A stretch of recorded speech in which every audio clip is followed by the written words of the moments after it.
Hey guys, tonight we're slipping past the heavy velvet curtains of royal privilege and into the spaces no one ever writes about, the quiet, candlelit solitude of a mistress to the crown. If you're expecting romance or palace intrigue tonight, well, you'll get a taste. But mostly, you're about to spend some slow, silent hours where no kings come calling, no titles are earned and no eyes are watching except yours. And here's the truth. You probably won't survive this world, not because it's dangerous, but because it's slow, unbearably slow, filled with expectation, performance, and a constant ache of being kept yet forgotten. Royal mistresses had golden lace, sure, but they also had long, echoing nights staring into candle flames, hoping not to vanish into their own reflections. So before you get comfortable, take a moment to like the video and subscribe, but only if you genuinely enjoy what I do here. I don't court approval like a 17th century duchess. I'm just here to share stories you won't hear anywhere else. Where are you listening from tonight? What time is it there? Now, dim the lights, maybe turn on a fan for that soft background hum, and let's ease into tonight's journey together. You start in a chamber, one of those quiet ones tucked into a forgotten wing of a French chateau. You wouldn't know it from the inside, though. Everything gleams. Not with light, but with expense. Drapes so thick they turn daylight into dusk. Furniture carved by people who were never paid enough, the fireplace dances, but it's the candles that truly warm the room. Dozens of them, each flame fluttering in its tiny puddle of wax, lighting up silk wallpaper in soft golden untold hues. You, aren't wearing anything fit for court. No corset, no towering wig, no bustle, just a long shift, thin and lavender scented, with fabric soft from too many washings. There's a tray on the vanity, honeyed tea, a tiny crystal dish of candied violets, one glove, just one, laid out like an invitation.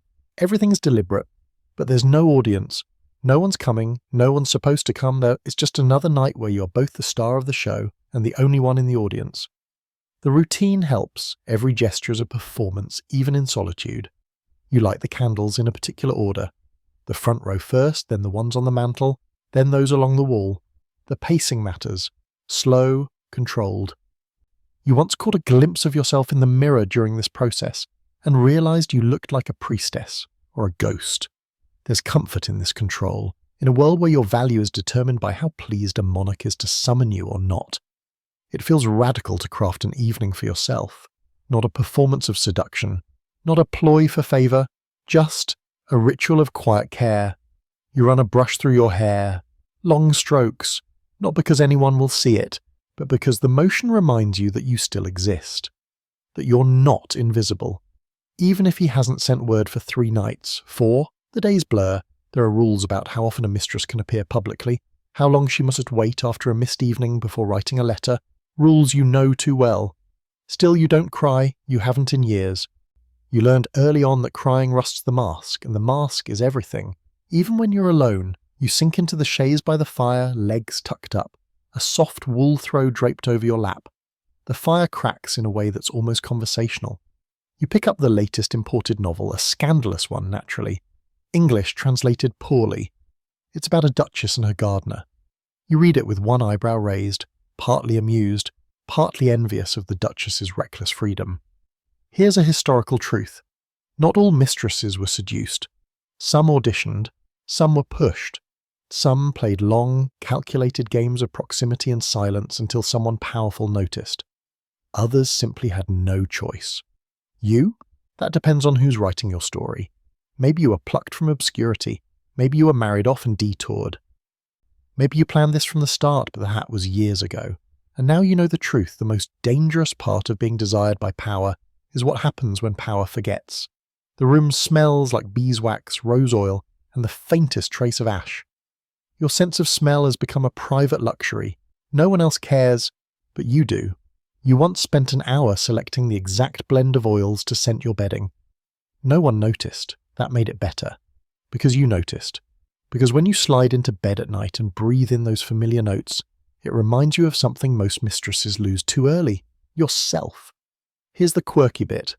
A lot of royal mistresses had strange superstitions about their solitude.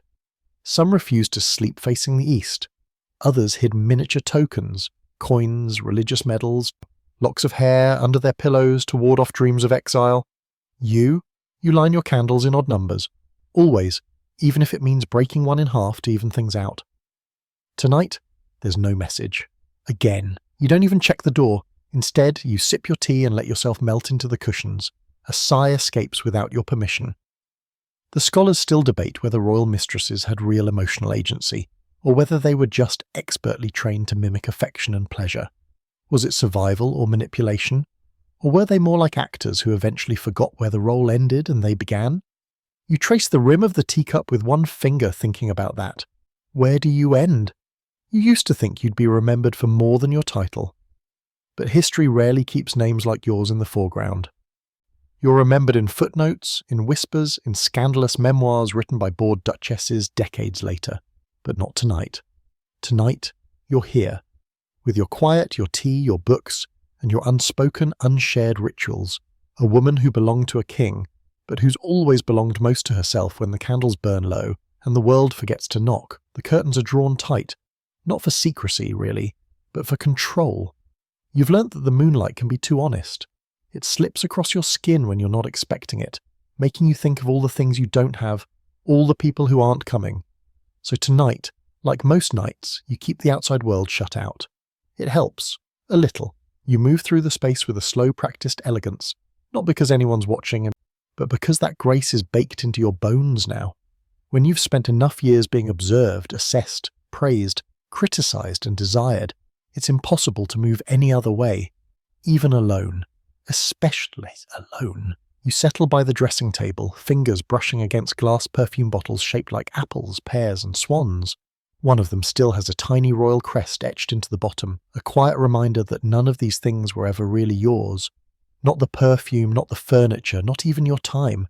This room is your sanctuary, yes, but only when no one else claims it. And lately no one has. Outside, through a sliver in the curtain, you can hear the laughter of courtiers. Music, maybe.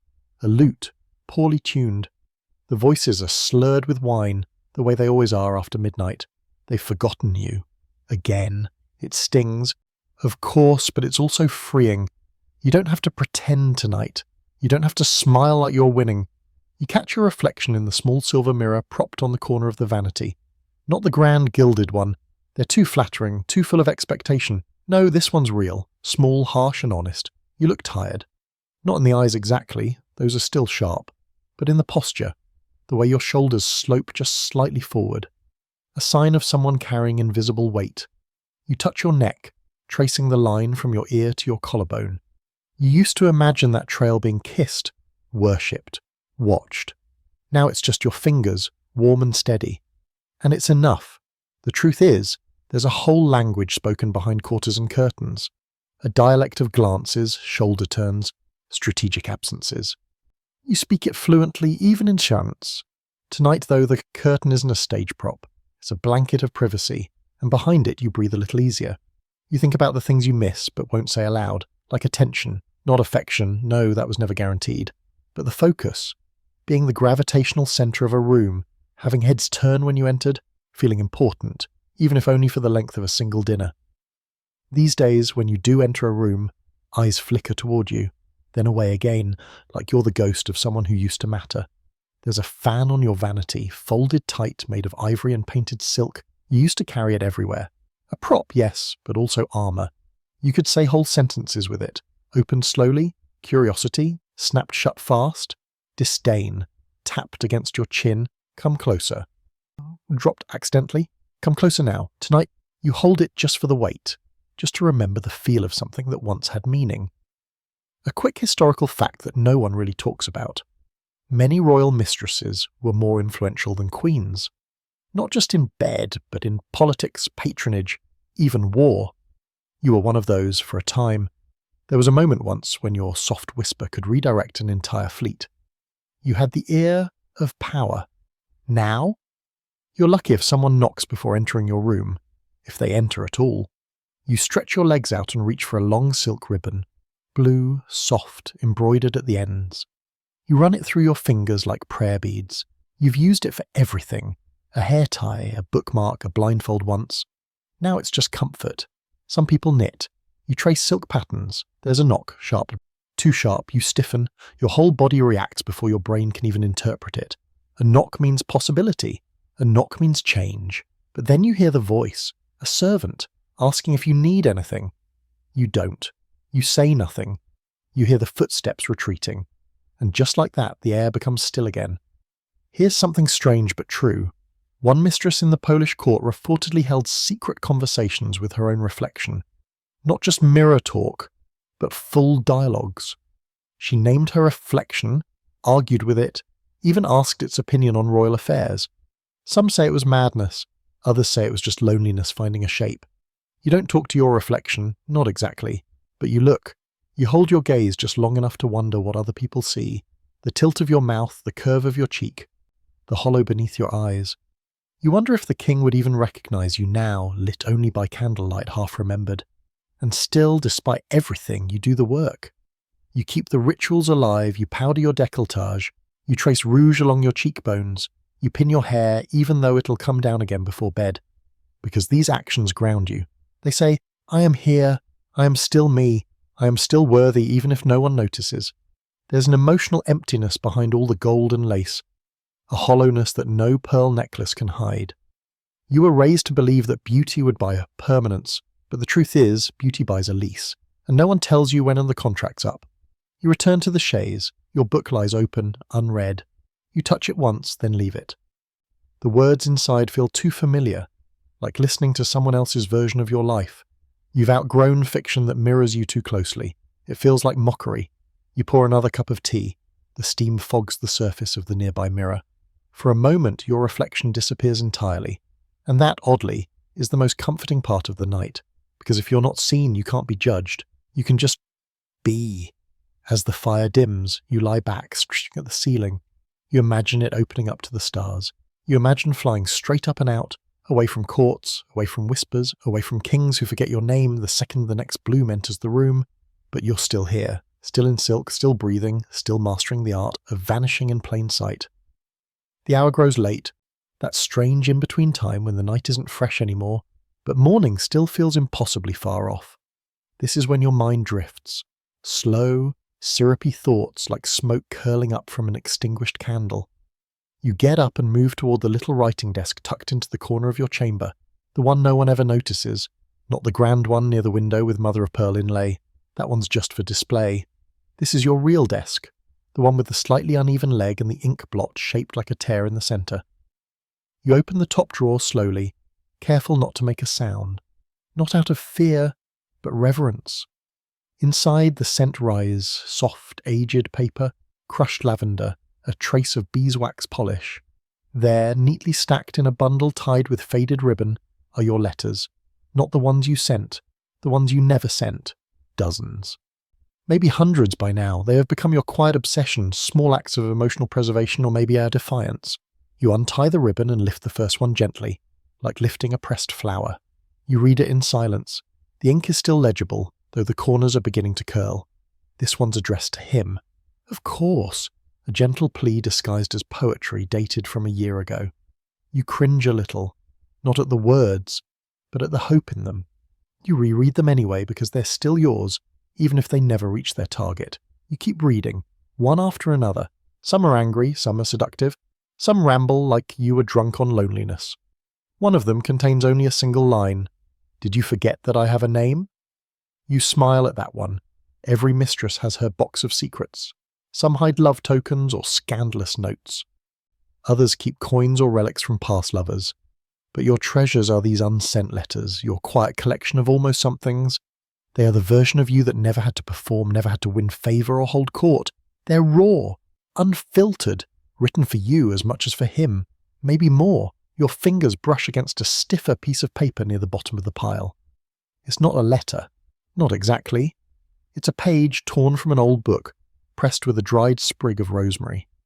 You remember the day you placed it there, after a particularly humiliating evening when you were kept waiting at a garden entrance for 2 hours, only to be told the king had fallen asleep with someone else. You picked that rosemary from a nearby hedge and told yourself you'd never wait again. You've broken that promise many times. Still, it's a small vow kept in paper and scent. Rosemary for remembrance. Irony's favourite herb. You slip one letter back into the pile, a racy one honestly, more fantasy than fact, and remember how flushed you were when you wrote it.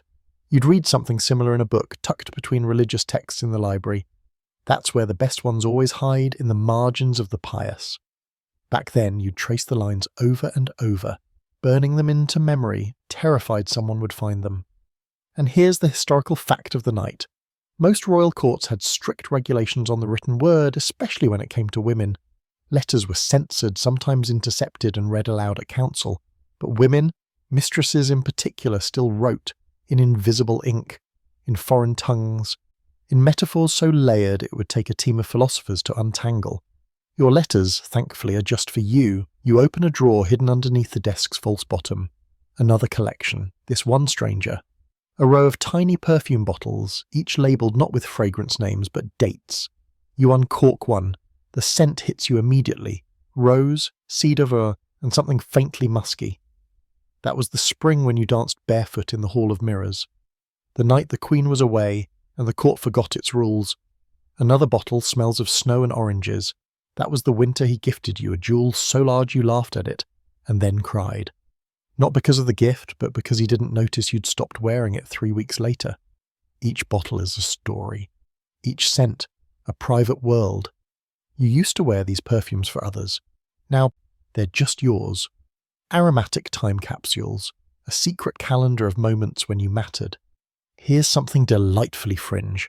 A few mistresses in the 18th century reportedly created scent diaries, daily perfume blends unique to that day's mood, then noted them in small coded ledgers. Historians argue over the truth of it, but you like the idea. It feels like something you would do. A woman crafting identity through fragrance in a world that rarely let her define herself.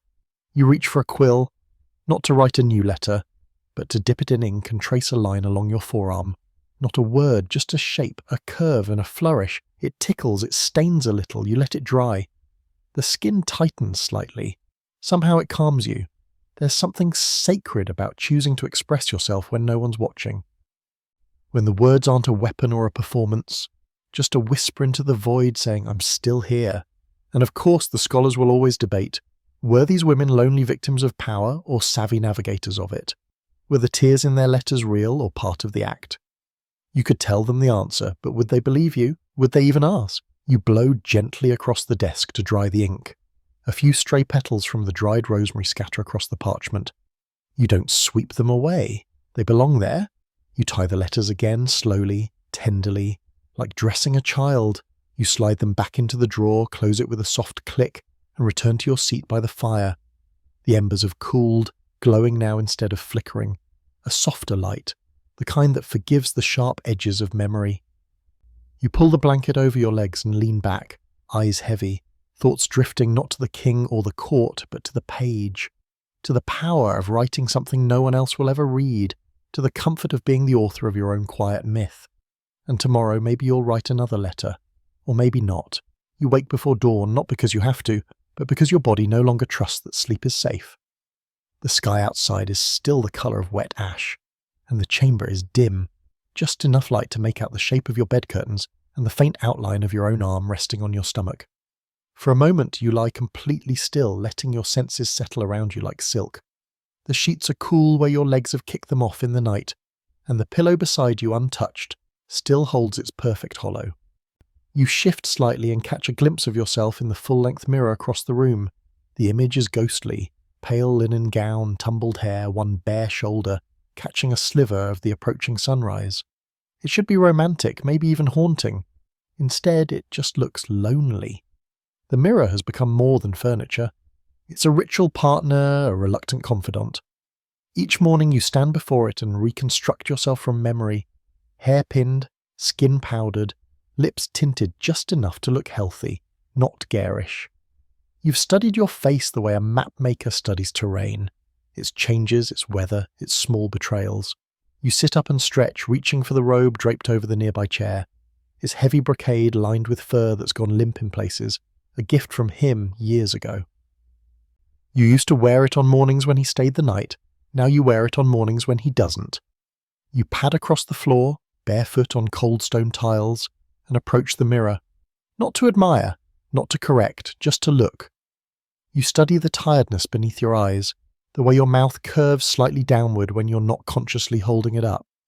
You lean in and exhale gently, watching the glass fog just slightly, just enough to distort your reflection, to make it look less like you and more like a stranger you once knew. There was a time when the mirror was your measuring stick, when you adjusted every angle of your face, your body, your clothing to mimic whatever version of beauty was most in favour that month. You've learned the hard truth. What they call timeless beauty really just means timed well. You age, and your value depreciates, quietly, slowly, like fruit softening in a bowl. But still you come to the mirror each day, not for vanity, not anymore. Now it's about visibility. If the world refuses to see you, you will at least see yourself. You remember a particular winter morning, 2 years ago, maybe 3, when the Queen had fallen ill and the court swirled with rumour. You were called to the king's side more often, whispered to like a trusted advisor, kissed like a prized possession. That season, your reflection glowed with confidence, every turn of the head, every blink calculated and successful. You miss her, that version of you, but you also pity her. Here's the historical truth. Many royal mistresses were obsessed with their mirrors, not just for grooming, but as a form of control. Some owned pocket mirrors engraved with protective charms. Others placed mirrors at the foot of their beds to watch themselves sleep, out of fear perhaps, or fascination. You once read that Madame de Pompadour had her mirror angled just so, to watch herself even as she turned from it. It's not vanity, it's self-surveillance. A coping mechanism when your body is currency and your face a contract. You run a cloth across the glass, wiping away last night's smudges. The room sharpens. Your face returns. You tilt your head, raise an eyebrow, purse your lips slightly. The old habits are still there, buried just beneath the surface. In the corner of the room, a small table holds your brushes, powders, pins, all the tools that used to feel like weapons. You approach them now with less urgency, more care. Like visiting old friends who no longer expect anything of you. You pull your hair up and twist it into a loose coil, pinning it with an ivory comb. No court today, no audience, no performance, just the ritual. It soothes something in you. A soft declaration. I'm not forgotten, even if I'm unseen. You remember something odd. Years ago, one of the older mistresses claimed she could tell her future from the way her reflection behaved. If her image looked too sharp, it meant betrayal. If it blurred for no reason, she feared death. You'd laughed then behind your fan, but now you wonder. You've caught your own reflection doing strange things, a flicker too fast, a frown that lingered longer than your face intended. Maybe solitude makes mirrors unreliable. Or maybe they tell truths no one else dares. Here's your quirky fact of the night. In a little-known Italian court, a mistress once commissioned a mirror with a secret compartment behind it. Inside, she kept notes from spies, jewellery she couldn't explain, and once, allegedly, the dried heart of a rival. You're not quite that dramatic, but you do have a hidden drawer behind your own mirror. It holds a small ring that was meant to be a promise. He gave it to you in spring, promised you'd never be alone. You believed him for a week. You wear it now only in private, a relic of poor judgment and better craftsmanship. You step back and regard yourself one final time. There's a quiet defiance in the way you stand, shoulders squared, chin lifted. A woman left out but not erased. A woman with a fading title, perhaps, but with a still-burning mind. And here's the open question that historians never settle. Did royal mistresses retain any real identity, or were they simply mirrors themselves, reflecting back whatever the king desired? You wonder this too, but as you stare into your own eyes, you realise something. The mirror doesn't decide who you are. You do, even in silence, even when no one's watching. You walk away from the glass without glancing back, which takes more courage than you'd like to admit. You pull the heavy robe tighter around your shoulders and move toward the window. The curtains part with a whisper. Outside, the sky has shifted from ash to soft pink, the first hesitant colours of day. You press your fingertips to the cold glass, then draw a slow, invisible line across it. No purpose, no message, just presence. Behind you, the mirror still waits. But for once, it's the one left watching. There's a book hidden behind your devotional texts, spine cracked, corners curled, its title long worn away. You keep it tucked behind Lives of the Saints, and an oversized psalter with a leather clasp so stiff it could slice a finger. A perfect hiding spot, really. No one expects sin to lurk among salvation. Not here. Not in the chambers of a royal mistress who still bows her head at mass and curtsies when she passes the queen, even though the queen hasn't acknowledged you in weeks. The book itself is slender. Faded blue cover, a bit water-stained from that unfortunate incident with a bottle of wine and your bath. Inside, poems, mostly. Love poems, sure, but not the usual kind. These aren't songs of courtly devotion or the tired verses that get carved into gravestones. These are raw, bodily, strange. There's one about a woman eating a peach with such slow deliberation that you once blushed just reading it. Another about a pair of lovers communicating only through touch, blindfolded, until neither one knows who they are anymore. It's chaos and grace and aching want wrapped up in ink. You run your fingers over the page like a rosary. You know the lines by heart, but it doesn't matter. Rereading them feels like slipping into warm water, not indulgent, necessary. You think about the first time you found a book like this. You were 17, barely out of the nursery, and already learning to smile at the right moments and silence your opinions with practiced grace. One of the older women in court, a sly duchess, with lips like sharpened rubies, handed it to you in passing. For your education, she'd said. It was not sanctioned education, obviously, but it was the only kind that made sense of what your body was about to become in court. An asset, a tool, a battlefield. You've hidden these books ever since, not because they're shameful, but because they're yours. And here's your historical fact. Erotic literature wasn't just a whispered indulgence among mistresses, it was sometimes an open rebellion. In the libraries of Versailles and Vienna, women copied passages by hand, trading them like coded messages. Some courtesans even had lovers translate them into obscure dialects, just so they could read them aloud in secret. This was their pleasure, yes, but it was also resistance, a refusal to be reduced to someone else's script. You thumb the pages until you find a passage you love, one with no author, no title, just a single paragraph about solitude and desire. It reads, "The skin can remember what the heart forgets. Even in stillness it craves touch. Not to be taken, but to be known." You read it twice, maybe 3 times. Then you close the book and hold it to your chest, as if pressing it there might imprint the words into your bones. Not every mistress had books. Some couldn't read at all. But those who could often collected stories the way others collected jewels. You've always preferred sentences to sapphires. Words don't tarnish. They don't get stolen. They wait, silently, faithfully. There's another book behind the first one. This one's stranger. A thin journal written in a mixture of French and Latin, with passages so bizarre you're not even sure they're entirely sane. It belonged to a woman you never met, but who left it behind when she was exiled. You were warned not to read it. Naturally, you read it twice. Inside are diagrams, strange body maps with circles and arrows, marks that suggest acupressure, herbs, pleasure points, dream entry.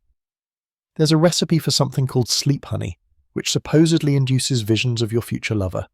You tried it once. The dream you had involved a dog, a staircase, and a man with no face. You woke up laughing.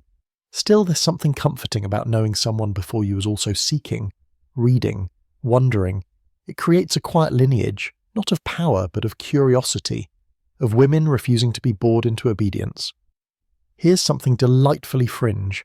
A mistress in the Spanish court reportedly wrote an erotic psalter. Each prayer was a thinly veiled ode to bodily pleasure, cloaked in the rhythm of religious verse. When it was discovered, they burned every copy, except, rumour has it, the one she gave to the bishop who had first bedded her. You think about her often. You hope she died laughing. You return to your chaise, book in hand, and curl into its corner. The fire is low again, barely flickering. The room smells of old paper, rosewater, and the faint coppery tang of the ink you spilled earlier. You read until your vision blurs, not from tiredness, just from too much longing. The words hit differently now, not just as fuel for fantasy, but as proof that someone else has felt what you feel. The ache of being touched too little or too much. The rage of being wanted and yet discarded. The sharpness of desire when it turns inward and finds only silence. Here's the scholarly debate that always makes you roll your eyes. Some argue that mistresses were emotionally stunted, incapable of real intimacy, that they mistook attention for love and power for safety, but how can anyone judge that from letters and portraits? They never ask what you read, what you chose to read. They forget that reading is an act of self-making. and in solitude it's sometimes the only one left. You place the book beside you and stretch out your legs, letting your toes brush the hem of your gown. Your skin feels warm, not with fever or fire, but with awareness. You think of one particular poem, the one about the woman who feeds herself honey with her fingers, alone, slowly, while the wind howls outside.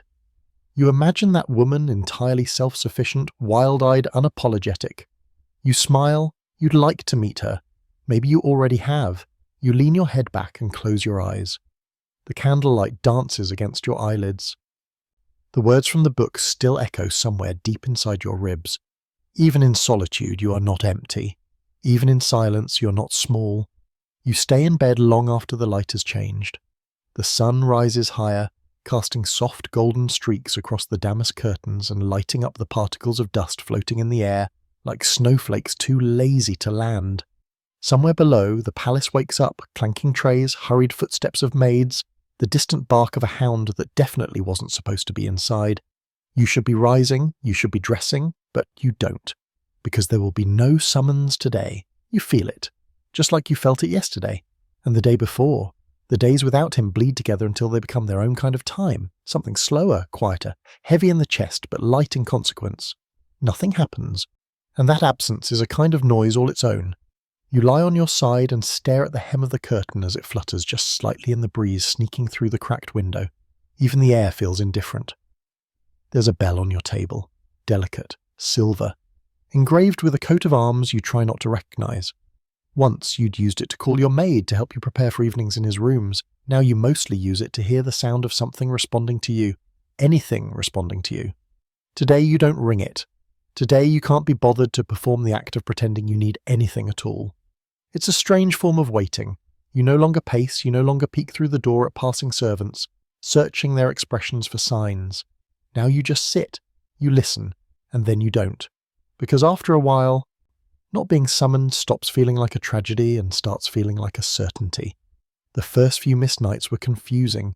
You remember fussing with your hair for hours, changing gowns 3 times, waiting until the fire died down and your hands went cold before finally accepting that no one was coming. You told yourself he was tired, distracted, busy with matters of state. Then came the excuses you whispered only to yourself: illness, stress, the Queen's jealousy, an unlucky comet streaking across the sky. Anything but the truth. But now, weeks later, you understand the rhythm of neglect. You know its texture, its smell. It seeps into your linens and presses itself into the quiet moments when you catch yourself reaching for things that aren't there. A letter, a knock, a glance that says, you're still wanted. There's a kind of scar forming around the hope, not thick enough to numb it, but sturdy enough to hold it in place. You finally rise and dress slowly. No maid today. You want to feel the weight of the fabric, the cold of the floor, the pins in your hair. Every small discomfort reminds you that you're alive, and that you still get to choose how you move through this day, even if no one is watching. Your gown is simple, cream silk with a faded satin sash. You wrap it twice and tie it tight like armor. You sit at your vanity and brush your hair out, letting it fall across your back. You consider leaving it unpinned. You're not going anywhere, but you still twist it up into a loose knot, tucking it into itself with practiced fingers. You do it not for beauty, but for control. Here's your historical truth of the night. Royal mistresses often had scheduled evenings. The bell would ring, a note would arrive, a glance would be given across the room at dinner. It was both flattering and transactional. Being summoned was not a request, it was your duty, your privilege, your warning. Because the moment the summons stopped, so did your value. Some women wept, others begged, a few walked away before they could be dismissed. Most waited, like you, quietly, dignified, miserably. There's something inherently cruel about being positioned so close to power, but still outside the protection of it. You know the king's schedule, you know which days he hunts, when he dines, how late he sleeps. You could draw a map of his moods better than his physician. But when the invitations stop, you're left outside the gates, watching a fortress you once lived in. You light a candle even though the room is full of sunlight. Ritual, again. A small rebellion against the passage of time. The flame is soft, barely flickering. You stare into it the way others stare into the eyes of lovers, searching for answers. Here's the quirky bit. Some mistresses developed entire routines around the nights they weren't called. They'd arrange their rooms a certain way, Light specific oils, write phrases on parchment and burn them in bowls. Not magic exactly, more like superstition with good lighting. You've tried it. It helps. Not because it brings him back, but because it gives shape to the waiting. You sit with your tea and stare at the note you wrote 3 nights ago, still sealed, still on your writing desk. It says nothing important. Just that you hoped his sleep was restful, that the garden is in bloom, that you remember the way he touched your wrist that one night in spring. It's the kind of note that expects no reply but demands one anyway. You haven't sent it. Because you can't decide what would hurt more, being ignored or being answered with formality. You think of the way he used to look at you, not just in bed, in the in-between moments, at dinner, when your spoon paused just before your lips, in the corridor when your laughter caught him off guard. That look made you feel eternal, as if time had paused just for you. And now, time's moved on. It's taken him with it. Here's the scholarly debate. Were royal mistresses ever truly loved? Some argue, yes, that passion was real, that kings fell as hard as common men. Others say it was all politics, convenience, and boredom, wearing a velvet cloak. The truth is probably somewhere in the middle. Maybe he did love you, in his way, or maybe he just loved how you made him feel about himself. Either way, he's not here. You finish your tea, you wash your own cup, you fold a shawl over your shoulders and sit by the window, not to watch for his carriage, but to feel the breeze. You're not waiting today, or at least you're pretending not to. By the time the sun begins its slow dip behind the western wall, you've made peace with the fact that no one will knock tonight either. You stop glancing at the hallway shadows. You no longer flinch when you hear footsteps that pass your door. They always pass your door now. Still, you keep your evening rituals, not out of hope exactly, but because the body needs rhythm. And besides, some parts of this life, the secret parts, have become strangely pleasurable in their own right. Take, for example, your silk gloves. They are not for public display. These are not the ornate elbow-length creations stitched with pearls and meant for theatre entrances and royal balls. These are simple, soft, light grey with tiny mother-of-pearl buttons at the wrists, the kind you can wear in solitude and feel the fabric whisper as it slides over your fingers. You place them on your vanity table each morning, folded just so. By evening, they feel like a quiet promise kept. Tonight, like every other night he hasn't come, you slip into them slowly.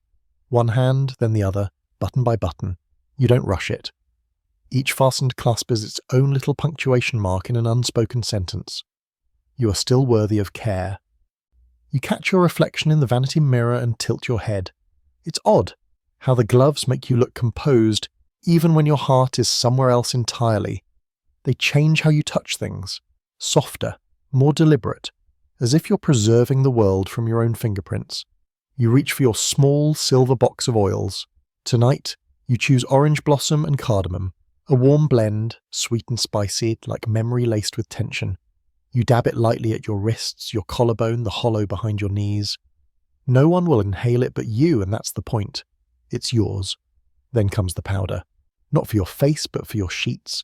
You lift the lid of a small ceramic jar and dust the fine rose petal powder across the linen. It's a private luxury, invisible and unnecessary, which makes it perfect. You smooth the sheets out with gloved hands, like laying the stage for an audience of none. Here's your historical truth of the evening. Royal mistresses often had elaborate grooming rituals, some lasting hours, even when they had no plans to leave their rooms. Grooming wasn't just about beauty, it was about control, about reclaiming something in a world that constantly took. Some used wine baths, others soaked in milk and honey. There are even records of one mistress coating her body in crushed pearls, convinced it made her skin reflect candlelight better. No expense was spared, not because someone was watching, but because solitude had its own strange economy. Tonight, your own bath waits. The water is already drawn, steaming and scented. You like to step into it slowly, gloved hands reaching to test the heat before you drop the robe from your shoulders and slip in. The bath cradles you instantly. You sink until only your face is above water, the silence wrapping around you like another layer of skin. Here in the tub, time slows to the speed of thought. And your thoughts, well, they don't always behave. Some nights they drift gently, memories of laughter over shared wine, the rustle of his sleeve brushing your arm, the low hum of his voice when it softened at your name. Other nights they're more impatient, hungrier. You imagine things you shouldn't. Him, yes, but also others. Lovers from books, figures from dreams, faces you've only half remembered, but fully claimed in the safe darkness of your own imagination. You let yourself drift, physically, mentally. Your fingers trail patterns in the water. Small circles, larger spirals. It's not indulgent, it's medicinal. When touch is ration need, your own becomes a lifeline. Here's something delightfully odd. In certain northern courts, it was rumoured that women would wear gloves filled with healing herbs overnight to enhance dreams and ease loneliness. Some even stitched secret wishes into the lining with silver thread. You've tried this once. Your gloves that night held lavender and mint. The dreams were vivid. You woke gasping. You've never done it again, but you still think about it when you button them each evening. After the bath, you step out carefully, wrapping yourself in a thick towel that smells of thyme and sun. You press it to your face for a moment just to inhale. Then you dress, not in courtly gowns, but in your Solitude uniform. A soft shift, the grey gloves, a robe, this one's silk, embroidered with a pattern of birds in flight. You sit again at your vanity and light a single candle. You don't need it for light. It's symbolic. The ritual never changes. Gloves on, oil applied, sheets powdered, bath drawn, candle lit. Every movement holds back the darkness just a little longer. And still, as you brush your hair, you imagine the sound of his boots in the corridor. You imagine the knock. Always gentle, always delayed. Like he knows you've been waiting. But tonight, like all the others, it doesn't come. You sit on the edge of your bed, gloved hands resting neatly in your lap, and whisper into the air, maybe tomorrow. It's not a plea, not anymore, just a punctuation mark at the end of a ritual. Here's the debate. Were these gestures, gloves, oils, the rituals of grooming, just vanity? Or were they deeper, acts of self-preservation in a world that demanded you always be beautiful but never be seen as whole? Historians lean one way or the other, but none of them know what it feels like to sit in a room and adorn yourself just to remember you exist. You pull back the sheets and slip in. The powdered linen is cool, welcoming. The scent rises around you like a memory too soft to name. You fold your gloved hands over your chest and let your eyes close. Tomorrow you'll do it again. Not for him, for you. The bath has long since cooled, its water gone still and cloudy. A faint ring left behind like a whisper from the evening before. Servants will clean it later, but you never let them do it too early. You like to walk past the tub the next morning, towel around your shoulders, and glance in just to see the impression of your own stillness left behind. There's something about the residue of solitude that feels almost sacred. A mark that says, yes, I was here. And yes, I took time for myself in a world that forgets I have a self at all. You stretch out on the chaise with one leg hooked over the armrest, silk robe slung loose, the morning sun warming your knees. The window is cracked open, just enough to let in the scent of dew-drenched ivy and the soft, shifting sound of the palace breathing. It's still early, but you're wide awake. One of those rare mornings when your body feels light, your thoughts slower, your longing muted, not gone, just temporarily at rest. Like a pet you finally coaxed into napping on your chest. You could dress, you could sit up straight and start another day of routine, but instead, you reach for the lap desk nestled beside you and open your journal, your private one, bound in worn plum-coloured leather. No titles, no gilded pages, just entries written when you couldn't stand the silence anymore.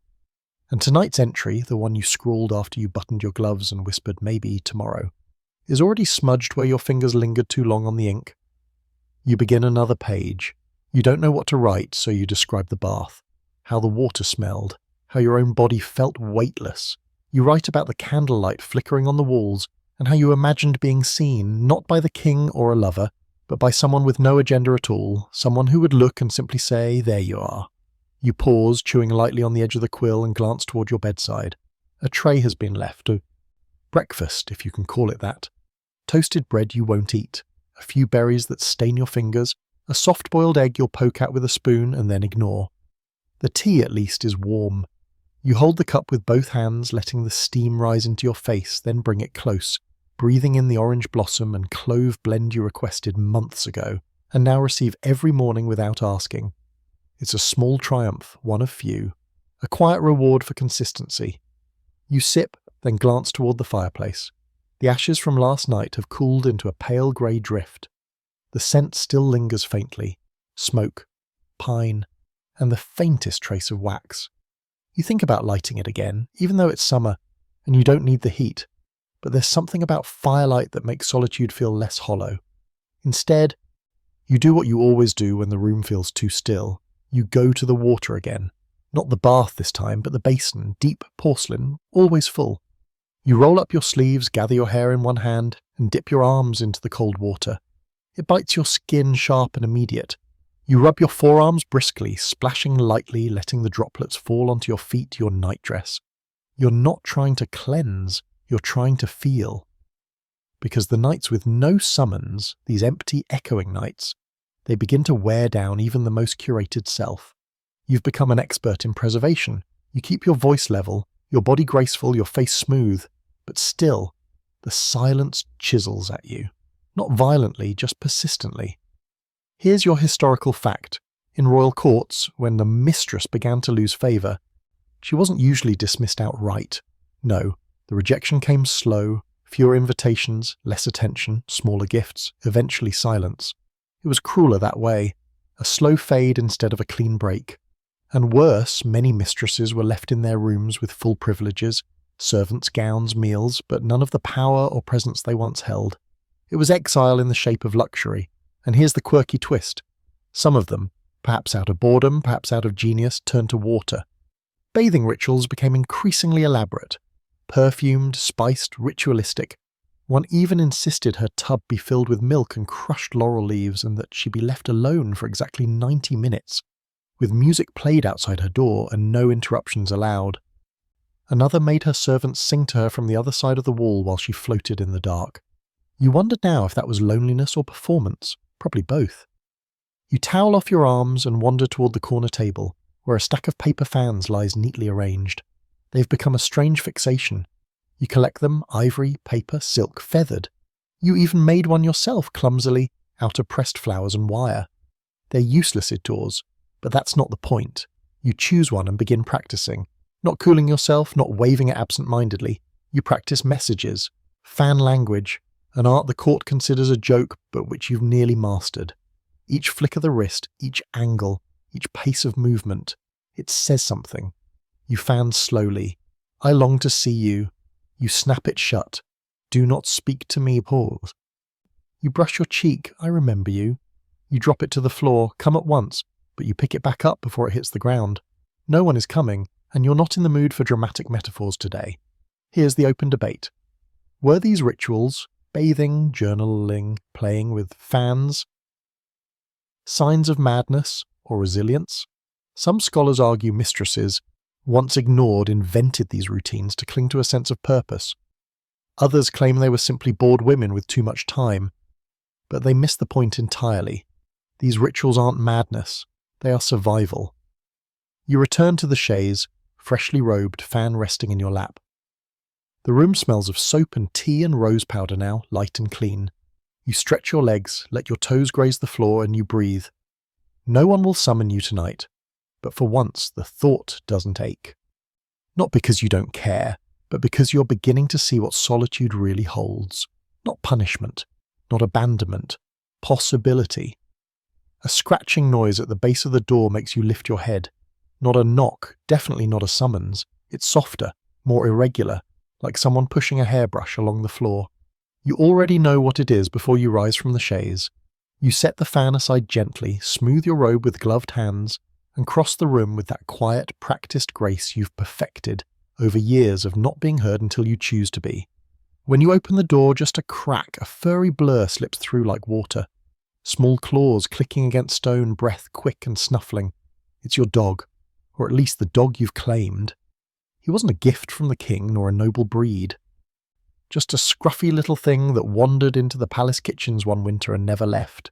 His name is Mathieu, named, half-jokingly, after a forgettable count who once spilled wine down your décolletage and never apologised. Mathieu is a wiry thing, all pointed ears and indignant energy, and tonight he's brought you a stolen glove. One of yours, probably swiped from your dressing stool and now damp with dog slobber. He drops it ceremoniously at your feet, then looks up at you like he expects applause. You sigh, pick up the gum and ruffle his ears. You're a menace, you whisper, not unkindly. He trots into the room like he owns it, and in a way he does. At least he's the only male who enters uninvited anymore. He hops up onto your chaise, circles once, and settles down with a long, dramatic groan.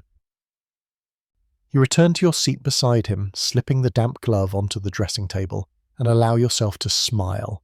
It's not a big one, not radiant or public, just a small upward turn at the corner of your mouth, so private it might be meant only for the dog. There's something comforting about him, not just his warmth or his weight pressed against your hip, but the complete absence of calculation. He doesn't care about your status, your fading favour, your lineage.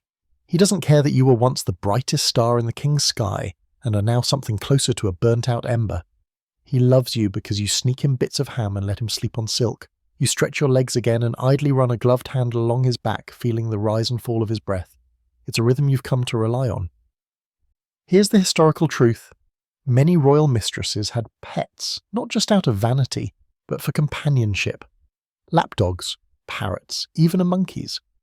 Madame du Barry reportedly had a spaniel that wore its own custom velvet coat. Barbara Villiers kept a monkey that once bit a bishop.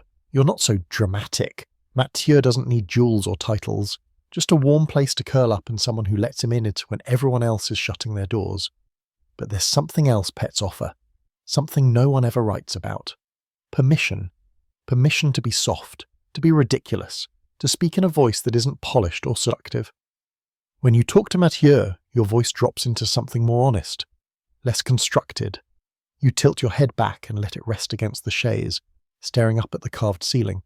The room is dim again now, lit only by one candle and the fading glow from the window. The shadows stretch long across the floor, touching the hem of your robe, making Mathieu's fur shimmer like silver. You think about the first night you let him into your room. It was raining. You'd been weeping, silently, bitterly, after a public slight from the king that stung worse than anything he'd done in private. You heard a noise at the door, opened it expecting a message, and found Mathieu instead, muddy, trembling, looking for warmth. He padded in without hesitation, jumped onto your bed without permission, and fell asleep like he'd been waiting to do it his whole life.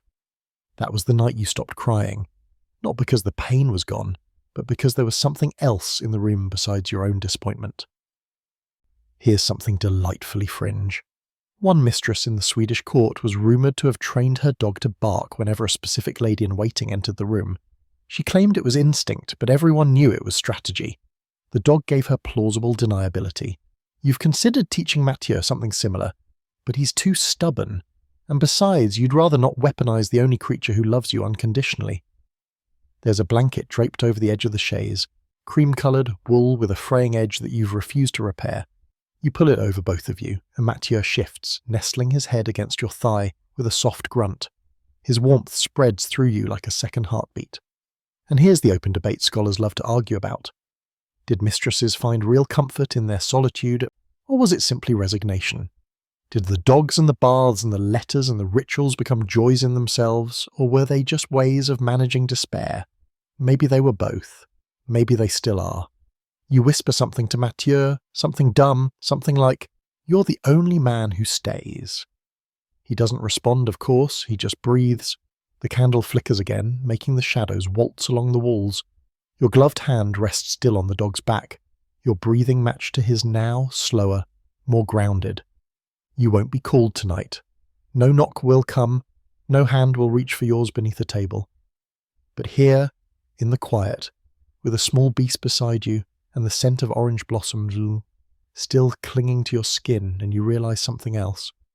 You're still lovable, not because someone powerful says so, not because of your beauty, your wit, your grace, but because you give love, even when you have none left to spend. You close your eyes, the room hums around you, soft and low, like the final note of a lullaby. And for once the quiet feels like peace, not absence. Some nights, when the air is especially still and the shadows seem to lean a little closer to the walls, you find yourself returning to your mirror, not the one at your vanity, that one's too practical, too honest, but the tall antique one near the dressing screen, the one that distorts your reflection ever so slightly if you tilt your head just right. You like this mirror better. It doesn't demand truth. It lets you see a version of yourself that's softer at the edges, more forgiving. You rise from the chaise, careful not to wake Mathieu, who's slipped into the kind of sleep only animals achieve, limbs twitching, paws chasing dream rabbits across some imaginary countryside. You glide across the floor, your robe whispering at your ankles, your gloved hands trailing along the backs of chairs and the edge of the table, as if the room itself is a partner in this quiet waltz. In front of the mirror you pause. It's not vanity, not tonight. Tonight, it's practice. You reach for the fan resting on the corner of the console. A pale blue one trimmed in silver threads, the silk still faintly scented with your perfume. You open it slowly, letting the folds stretch wide, each segment catching the light like the ribs of a sea creature. And then you begin. It starts with the wrist. Graceful, deliberate flicks. Each one a phrase. You're not speaking aloud, but your body is fluent in this language of fans, shoulders, and glances. You hold the fan just beneath your chin.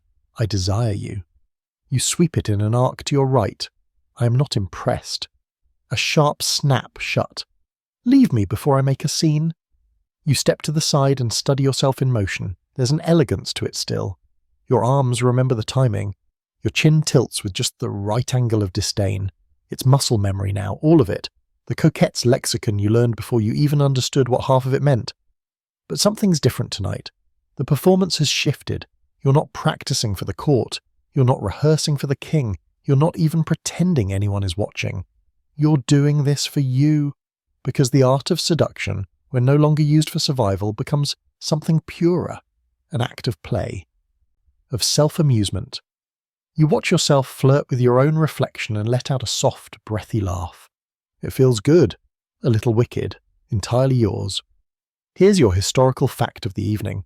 In the 18th century, fan language was as codified as any spoken dialect in royal courts.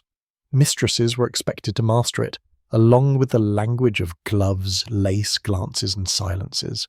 A woman could navigate an entire evening of layered power plays without speaking a word.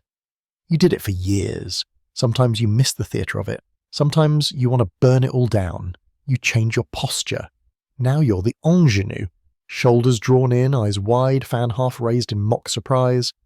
Then you pivot into the jaded veteran, fan dragging slowly across your cheek, mouth barely curled in the ghost of a smirk. You catch your own eye in the mirror and raise one brow. You mouth the words without sound. Is this what you wanted? Not to him, not anymore, to everyone, to history, to the chorus of scholars and critics who'll write your name into footnotes and never wonder what your nights looked like when no one came knocking. Here's the quirky fringe bit for tonight. There was a woman in the Spanish court, Catalina something, who was said to have choreographed entire fan ballets in her chambers, alone, each movement inspired by a different emotion she could not speak aloud. Her maids swore they heard music behind the door, though no musicians were ever seen. You imagine her now, spinning in candlelight, layers of silk rippling as she argued with ghosts through fluttering fans. You'd like her, or maybe you are her on some level. You set the fan down and adjust your robe, smoothing it flat over your hips. The mirror shows a woman who is not undone but unwound, like a tightly coiled spring allowed finally to rest. There's power in that too.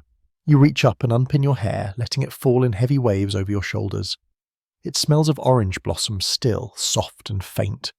You run your fingers through it slowly, then pause to watch your own expression. There's no performance now, no angle, just your face, just your eyes. A little tired but still sharp, still alive. And here's the debate you've always hated. Was all of this manipulation or empowerment?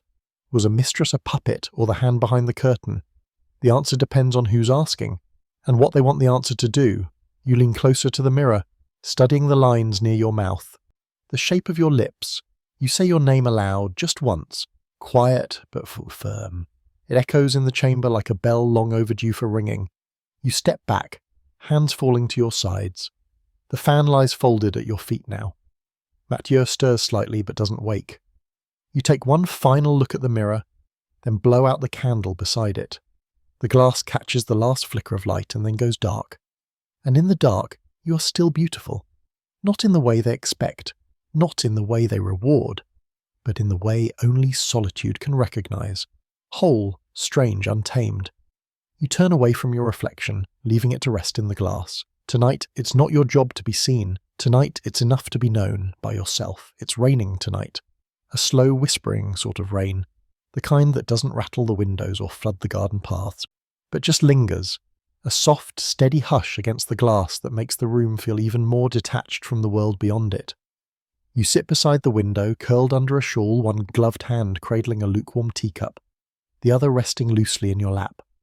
Outside, the leaves glisten beneath the drizzle, their shapes blurred slightly by the mist clinging to the panes. The entire world looks like it's been painted in watercolour. Your fingers ache a little tonight, the joints stiff from the sudden drop in temperature. You flex them slowly. It's always the same ones. The pinky and the ring finger on your right hand, the ones that used to trail down a sleeve, tap a shoulder, write long, agonizingly careful letters. You massage them gently through the silk of your glove. It's comforting in a way, to know your body is keeping time even when the court pretends you no longer exist. You set the tea down and turn your attention to the small wooden box on your writing desk. It's not locked. It doesn't have to be. No one would dare touch it, and few would even understand its value if they did. Inside are letters, pages upon pages, folded carefully, all in your own hand. None of them were sent, none were ever meant to be. These are your unsent letters, written over the months and years when speaking aloud would have been too dangerous, too desperate, or simply too much. You open the box and choose one at random, unfolding it slowly. The paper is soft from age, the ink slightly faded. It's dated 3 years ago, but the words are as sharp now as they were the night you wrote them. You said my eyes were the first stars you saw that night, but you forgot that stars are mostly dead light, shining only because they're too far away to touch. You exhale slowly. You remember writing that. It was after one of the dinners when he smiled at you like a stranger and held another woman's hand under the table. You hadn't said a word that evening, not even when he asked you to stay behind. You had smiled, played the role, and then you came here, to this room, and spilled everything into ink because ink, at least, wouldn't flinch.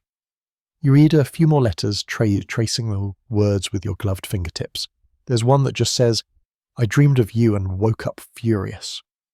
Another, longer one, half poetry, half accusation. They range wildly. Some are seductive, others bitter, some surprisingly tender. But all of them are honest, brutally, shamelessly honest in a way you could never be allowed. Here's your historical fact for tonight. In royal courts, writing letters was both art and warfare. Mistresses often employed secretaries to help craft carefully coded notes. Some used lemon juice or milk to write invisible ink that revealed itself under heat. A few mastered mirror writing scripts that could only be read in reflection. But the truly dangerous letters? They were the unsent ones. The ones too personal, too raw, too truthful. The ones like these. You slide one of the older letters aside and find something else tucked beneath the stack. A drawing. Not a good one. You're not particularly skilled at sketching, but the effort is obvious. It's a figure. His figure. Or some version of him. Not realistic, not detailed. Just a silhouette in a doorway, head slightly bowed, hand extended. A phantom, a memory, or maybe just a placeholder for what never arrived. You flip it over. On the back you had written a single line. "Why do I still make room for your absence?" The rain intensifies, drumming softly against the glass. You rise and walk back to the window, holding the letter and the drawing in your hands like offerings. You don't cry, not tonight. You've grown past the tearful phase of solitude. Now it's quieter, deeper, like an underground river that only occasionally floods its banks. You think about sending one of the letters, just one, just to see what it would feel like to be reckless, to give him something unpolished, but you don't. Because you already know how that story ends. The silence would return, the reply would be polite. Or worse, impersonal. You'd receive a note, neatly worded, and bearing none of the emotion you spilled across parchment. So instead, you keep them. Each letter a version of yourself preserved like a pressed flower. Some still fragrant, others brittle, all of them yours. Here's your fringe fact. There was a mistress in the Russian court who reportedly kept a library of heartbreak. Not just her own letters, but those she stole or salvaged from other women. She believed that by reading their grief she could lessen her own. She called it emotional cartography. You think of her sometimes when you hold your own box, wondering if your letters too could map a life. You sit again, gently folding the drawing and the letters, placing them back in the box. You close the lid with care. It doesn't click shut, it just settles, And here's the lingering debate. Did these women find power in their unsent letters, or were they merely silencing themselves before the world could do it for them? You've read both arguments. The truth, as always, is somewhere in between. You know this because the writing isn't weakness, it's witness. These pages have seen you at your worst, your boldest, your most absurdly alive. Mathieu snuffles in his sleep. You glance over and see him twitching, lost in another canine dream. You envy him a little. Animals don't write letters. They don't wait for apologies. The candle flickers low. You wrap the shawl tighter around your shoulders and pick up your quill. You aren't sure what tonight's letter will say, but you'll write it anyway, because even if it never leaves the room, it will leave you. You haven't danced in months. Maybe longer. At least not in public, not under chandeliers heavy with crystal, not while violins whisper along the edges of ball gowns and wine-slick conversation. That kind of dancing is for performance, for queens and duchesses and the ones still in orbit around the king. But tonight, after rereading the letter you just wrote, and promptly tucked away with the others, you feel restless.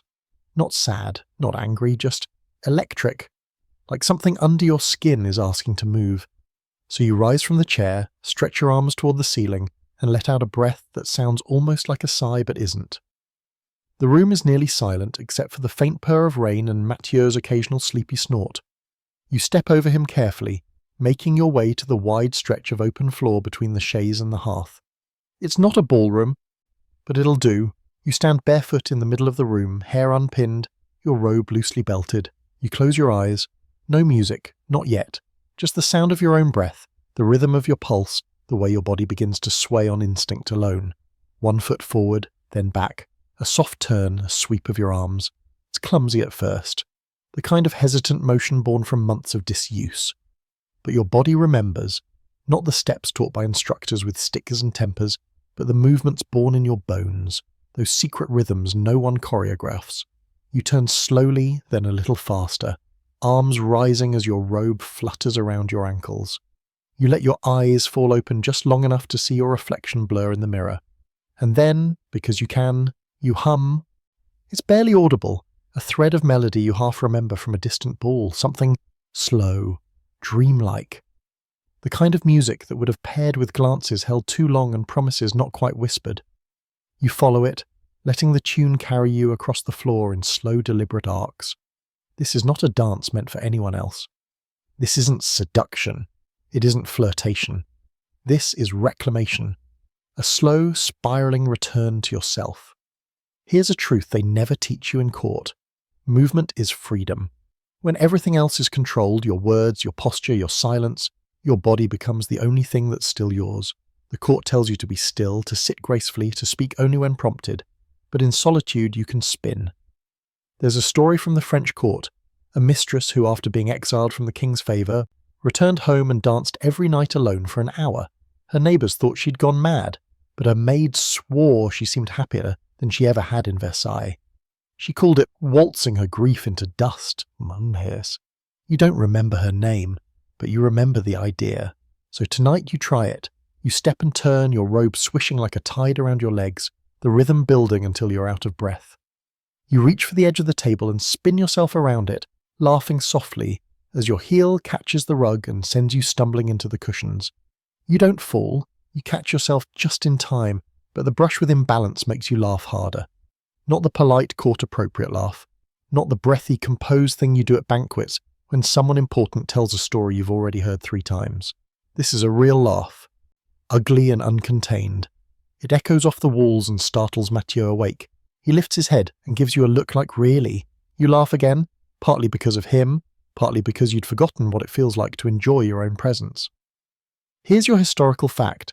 Many royal mistresses were trained dancers. It was considered essential, especially if they were to appear in royal entertainments. But some used dance not for display but for release. One Venetian mistress was said to dance alone by moonlight as part of a ritual to cast off men's names. You wonder how many names she had to shake off. You spin once more, slowly now, just a gentle turn, and finally come to rest near the mirror. Your reflection meets you without judgment. You're flushed, breathless, a little ridiculous, but beautiful in a way the court never notices. Beautiful in motion. Beautiful when you don't care who's watching. You approach the dressing screen and draw it aside. Behind it, tucked in a wooden chest, is a box of old slippers. Dance shoes, worn thin at the soles, some nearly broken. You run your gloved fingers over them gently, like touching old friends. You pull one pair out, the red ones, the ones you wore the night you first danced with him. You slip them on, they still fit. You step back into the open space and bow dramatically to your invisible partner. Then you begin again, slower this time, controlled, measured, each step a memory. The first dance, the first time he rested his hand at the small of your back and leaned in to whisper a joke that made you blush. The second time, the third, the night he didn't dance with you at all and you smiled through it anyway. You twirl. You stop, you inhale, and then you curtsy to no one. Here's the open debate. When a woman dances alone, is it indulgence or defiance? Is it a performance or a prayer? Some say a mistress dancing by herself is merely mourning her relevance. Others say she's claiming it. You know where you stand, alone is not forgotten, alone is unobserved, and in that invisibility, you find your sharpest edges. Mathieu curls up again, tail twitching. The rain has lightened now, just a patter on the glass. You sit back on the floor and kick off the slippers. You lie down right there, on the rug, limbs stretched wide, breath slowing. There is no music, no eyes on you, no king, no court, no summons, just the beat of your heart still drumming from the dance. And for now, that's more than enough. Later that night, when the moon finally muscles its way through the rain clouds and lays a pale sheet of light across the floor, you find yourself drawn toward your writing desk again. Not to write this time, but to retrieve a slim, leather-bound book nestled beneath the ink blotter. The cover is cracked, the corners worn from thumb pressure, but the spine still holds. It's your almanac, not a royal one, not the stiff parchment pamphlets distributed to courtiers with dates of eclipses and agricultural omens. This one is older, more personal, scribbled with the minute notes and observations made in your own hand. Stars, planets, lunar phases, all marked down over years of quiet evenings like this one. You flip to tonight's page. The moon is waxing gibbous, creeping slowly toward fullness, its pull beginning to deepen. Saturn is in retrograde, as it always seems to be when things feel upside down. Venus, your familiar tormentor, is bright and lingering near the horizon like a jealous rival who won't leave the party. You've never called yourself an astrologer, of course. That would be absurd and dangerous, but you know how to read a sky. You know what it means when Mars rises angry and fast, and when the stars seem to scatter more loosely, like they've grown tired of keeping formation. You know how to chart your own moods against planetary alignments, and you've learned, quietly, patiently, that sometimes the sky offers more truth than the men beneath it ever will. You take a seat at the desk and open the drawer with your brass compass and tiny telescope, more decorative than useful, but enough to glimpse movement. Tonight you tilt it toward the window, squinting until the lens finds a slice of the moon. There she is, bold and quiet, her light bouncing off the mist still clinging to the air. You whisper under your breath a little invocation you once read in a book so scandalous the cover had been ripped off to hide it. Something about silver eyes watching, about truth unshadowed. It's nonsense probably, but you say it anyway, because rituals like stars don't have to be scientific to be sacred. Here's your historical fact for tonight. Astrology was more than a courtly fad. Many royal mistresses relied on the stars not just for entertainment, but for strategy. Madame de Pompadour reportedly had her own astrologer, who advised her on when to speak, when to withdraw, when to press her advantage. Catherine Howard was warned by her nurse, long before she became queen, to beware a dark-haired man who would betray her beneath a sick moon. You've kept your own records for years, not because you expect to predict your fate, but because you want to name it. You flip back to older entries, pages from months ago, notes scrawled in the margins like secrets. February 16, felt forgotten, moon waning, dreams were loud. Another entry, May 3, Mars square Venus, avoid confrontation, failed. You trace the ink with a fingertip, reading your own history in symbols and signs. It comforts you, this quiet map of celestial events and personal weather.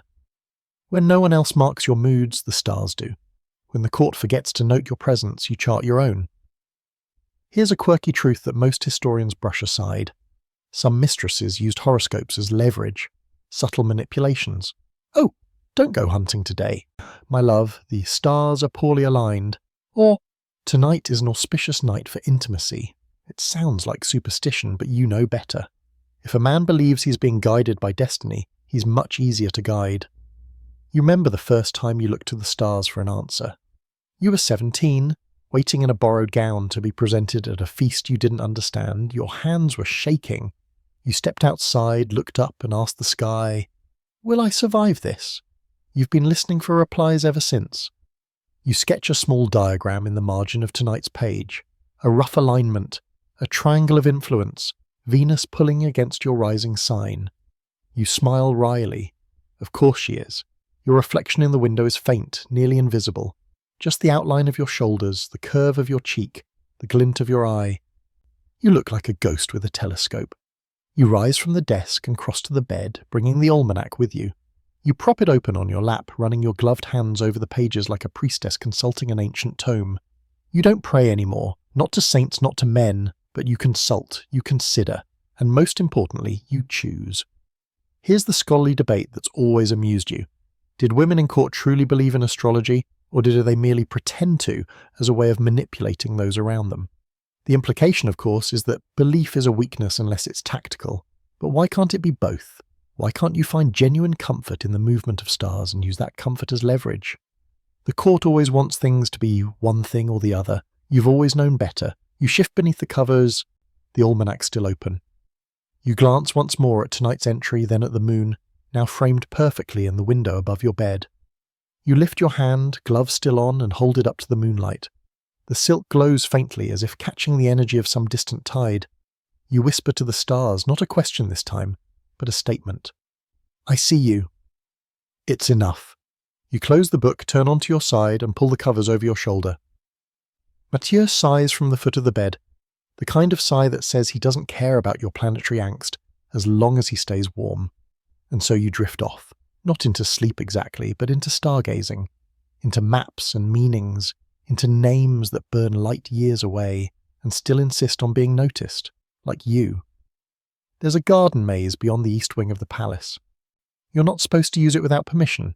Technically, it's the Queen's, part of her private leisure grounds, though everyone knows she hasn't walked through it in years. She prefers her devotional garden, boxed hedges, tight angles, not a single leaf out of place. The maze, by contrast, is wild by design. Its hedges tower and curve with decadent, deliberate confusion, created less for spiritual clarity and more for indulgence. It was meant for flirtations, stolen kisses, whispered promises no one intended to keep. And like everything else here, it belongs to someone who doesn't use it.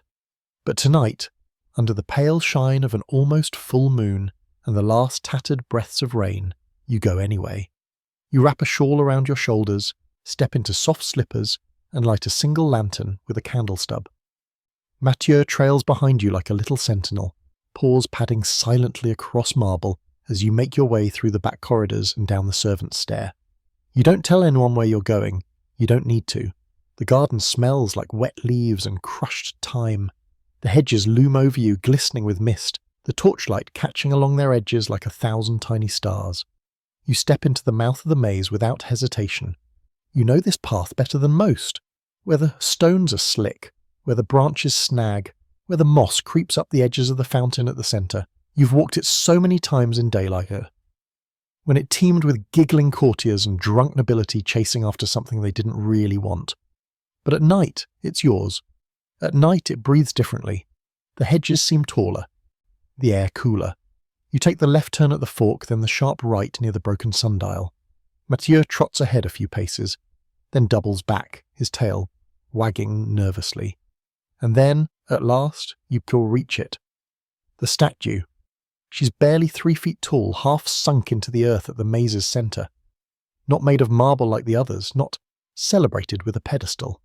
Just a quiet little thing carved from aged limestone tucked beneath a fig tree wrapped in ivy. No one talks about her. You suspect most don't even know she's here. She's not a goddess, not a queen, not a saint. She's a woman, Seyisid, alone. Her legs are curled beneath her, her arms wrapped around her knees. Her head is tilted to the side, as if listening to something only she can hear. One shoulder has chipped, and moss has crept up her spine. But her face, her expression is unmistakable. She looks content. Not joyful, not triumphant, just present. As if solitude is not something she's enduring but choosing. You found her your first year here, long before your name was whispered down hallways and scribbled in court gossip. You'd been dragged to a garden party by a countess with sharp eyes and sharper ambitions, and you'd wandered off, bored and overdressed, desperate for air. And there she was, hidden, half-buried, utterly unbothered. You sat with her for hours that day, even after you were missed, even after you were scolded. She became your secret, your patron saint of stillness. Tonight, you sit beside her again, pulling your shawl tighter, setting your lantern down on the damp stone. Mathieu lies at your feet, ears twitching at every rustle. You brush the ivy from her knees with gloved hands and lean your head against the curve of her shoulder. It's cold, but familiar. Here's your historical fact of the night. Many royal gardens were designed not just for beauty, but for secrecy. Labyrinths, hidden alcoves, whispering paths. They were built as much for escape as for display. Mistresses, queens, spies, even kings, they all used these mazes not just to meet, but to hide. Some had secret doors that led to wine cellars or tunnels beneath the kitchens. One garden into Naples had a hedge that, if pushed, revealed a stone stair leading to a private chamber carved into the earth. You've always wondered if yours has one too. You've never looked. You reach into the folds of your shawl and pull out a small pouch. Inside are 3 tiny stone tokens, each shaped like a star. You carved them yourself, clumsily, years ago from pieces of broken tile you collected after a palace renovation. You leave one at the statue's feet every time you visit. A ritual, an offering. Tonight's is the last one. You set it gently in her hand and whisper, "This is for the nights I don't forget myself." Mathieu shifts beside you. You scratch behind his ears absent-mindedly, watching as your breath clouds in the air. You don't feel alone here. You never do. Maybe it's her presence. Maybe it's the way the maze feels like it's protecting you, curling around you like an embrace. Here's the fringe fact. In one obscure court record, a servant claimed that a royal mistress buried a small statue of herself in the garden, believing that as long as it remained hidden and intact, she could never be truly erased. A quiet anchor in the soil. Most historians dismiss it as folklore. You don't. You think it makes perfect sense. You lean back and close your eyes. The silence is deep but not empty. There's the rustle of wind through hedges, the drip of water from leaves, the occasional scratch of a mouse or beetle navigating its own maze. You listen, not for danger, not for summons, just to feel the world moving without you, and yet still around you. And here's the ongoing debate. Did mistresses ever find sanctuary in these hidden spaces? Or were they just biding time between performances? The scholars miss the point. These places aren't pauses, they're the story. The unrecorded moments when you remember who you were before you were seen, before you were chosen, before you were placed on a pedestal you never asked for. You stand at last, brushing dirt from your robe. The statue watches you without watching. You press your hand to her mossy back, then turn away, retracing your steps through the dark. You won't summon anyone. You won't be summoned. But tonight, you remembered something no invitation could offer. You belong to yourself. The harpsichord hasn't been tuned in months. You know this, and yet your fingers drift toward it anyway, as if they don't care that the notes will waver, that the keys will stick. The instrument sits beneath the tall arched window in the music room, a grand, high-ceilinged space that was once alive with quartets and whispered requests, with drunken singing and dramatic sighs. Now it's silent, save for the creak of the floorboards beneath your slippers and the quiet sniffing of Mathieu, who has followed you in and is currently investigating the legs of a velvet settee with grave suspicion. You sit on the worn bench and stare at the keys. They stare back, patient, not demanding, not like court, not like people, just ivory and wood waiting. You lift your gloved hand, only the right one now, the left discarded somewhere between the statue in the maze and your dressing screen, and press a note. It's flat, mournful, but not wrong. You try another, then 2 more. Slowly, without meaning to, your fingers find the shape of a melody you haven't played in years. Not since the early days when you were still the charming one, the spark, the court's new favourite illusion. Back when you were encouraged to play something light at dinners, to coax the king into relaxing, you'd sit here just like this, while a gaggle of powdered men lounged behind you, pretending not to listen, while every movement of your hands was watched more intently than the sound itself. You hated it then, but tonight, in the quiet, in the dark, you don't hate it at all. You begin to play in earnest, halting at first, then smoother. The notes are uneven, the higher octave slightly sour, but the music is still music. You lose yourself in it, not as a performance, not for applause, but as something deeper, like breath, like prayer. The room feels warmer as the melody grows, echoing off the panelled walls, curling up toward the coffered ceiling like steam. You close your eyes, you don't think, you don't plan the next chord, you just let your body move. The notes come like memory, half-formed, intuitive, clumsy in the most beautiful way. Here's your historical fact of the evening. Many royal mistresses were accomplished musicians. It was seen as a charming accessory, like having a well-shaped mouth or an ankle that showed well in motion. Some, like Madame de Montespan, played only when asked. Others played constantly, obsessively, composing small pieces in secret. One mistress in the Polish court wrote lullabies for a child she never had, and played them to herself before bed, over and over, like stitching a wound with sound. You understand this completely. Tonight your music isn't for anyone. It's not flirtation, it's not display, it's a companion. One that doesn't judge when your tempo falters or your left hand forgets where it's supposed to go. Mathieu curls up beneath the bench, resting his head against your slipper. You can feel the weight of his warmth as your foot presses gently into his side. The music wraps around both of you, soft and familiar. There's a strange power in this, in making something only you can hear, in creating beauty without anyone to witness it. It's not loneliness, it's liberation. You aren't being perceived, you're being real. You shift into a slower piece, one you once heard in a chapel, the kind that was meant for organ, but sounds ghostly and sweet on your modest, slightly sour harpsichord. The melody rises and falls like breath in a sleeping body. You imagine the sound travelling through the halls, passing unnoticed by the servants who now barely look you in the eye, seeping into the cracks of the old stones. And then you imagine someone hearing it. Not him, not the king, someone else, a stranger. Someone passing in the corridor who pauses just for a moment to listen. Someone who doesn't know who you are, or were, or are supposed to be. Someone who hears only the notes, not the reputation behind them. And that person smiles, not because they recognize the tune, but because it reaches something in them. You like that idea. You like it enough to keep playing. Here's your quirky fringe fact for the night. In an obscure Italian duchy, it was rumoured that a mistress's status could be determined by the complexity of the music she played at night. Servants listened through keyholes, judging her sorrow or satisfaction by the chords she chose.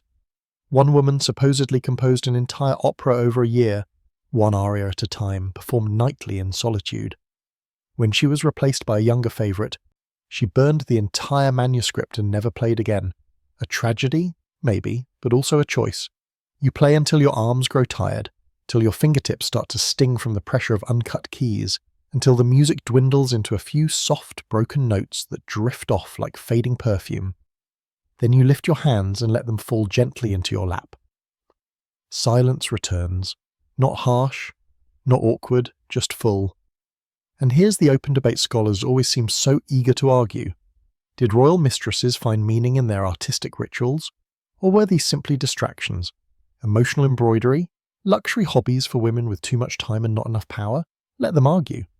Let them write books and theories and dissertations with clever titles about intimacy and instrumentality.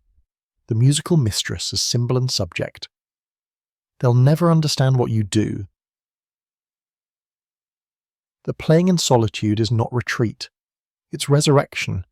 You rise from the bench, stretch your arms above your head, and feel your spine crackle in response. Mathieu stands and shakes, his ears flopping. The moonlight is brighter now, painting long shadows on the floor like spilled ink. You walk slowly back to your chambers, passing through the echo of your own music still lingering in the air. You don't need an audience. You never did. The velvet box is heavier than it looks. You carry it from your armoire to the dressing table with both hands, as though you're handling something living, or cursed. It clicks when you set it down, its clasp clicking open without protest. You haven't opened it in months, maybe longer. Not since that last cold afternoon when you thought perhaps the summons would come. It didn't. You dressed up anyway, lit every candle in the room, placed rosewater behind your ears and beneath your knees. You chose the emeralds, and then you waited.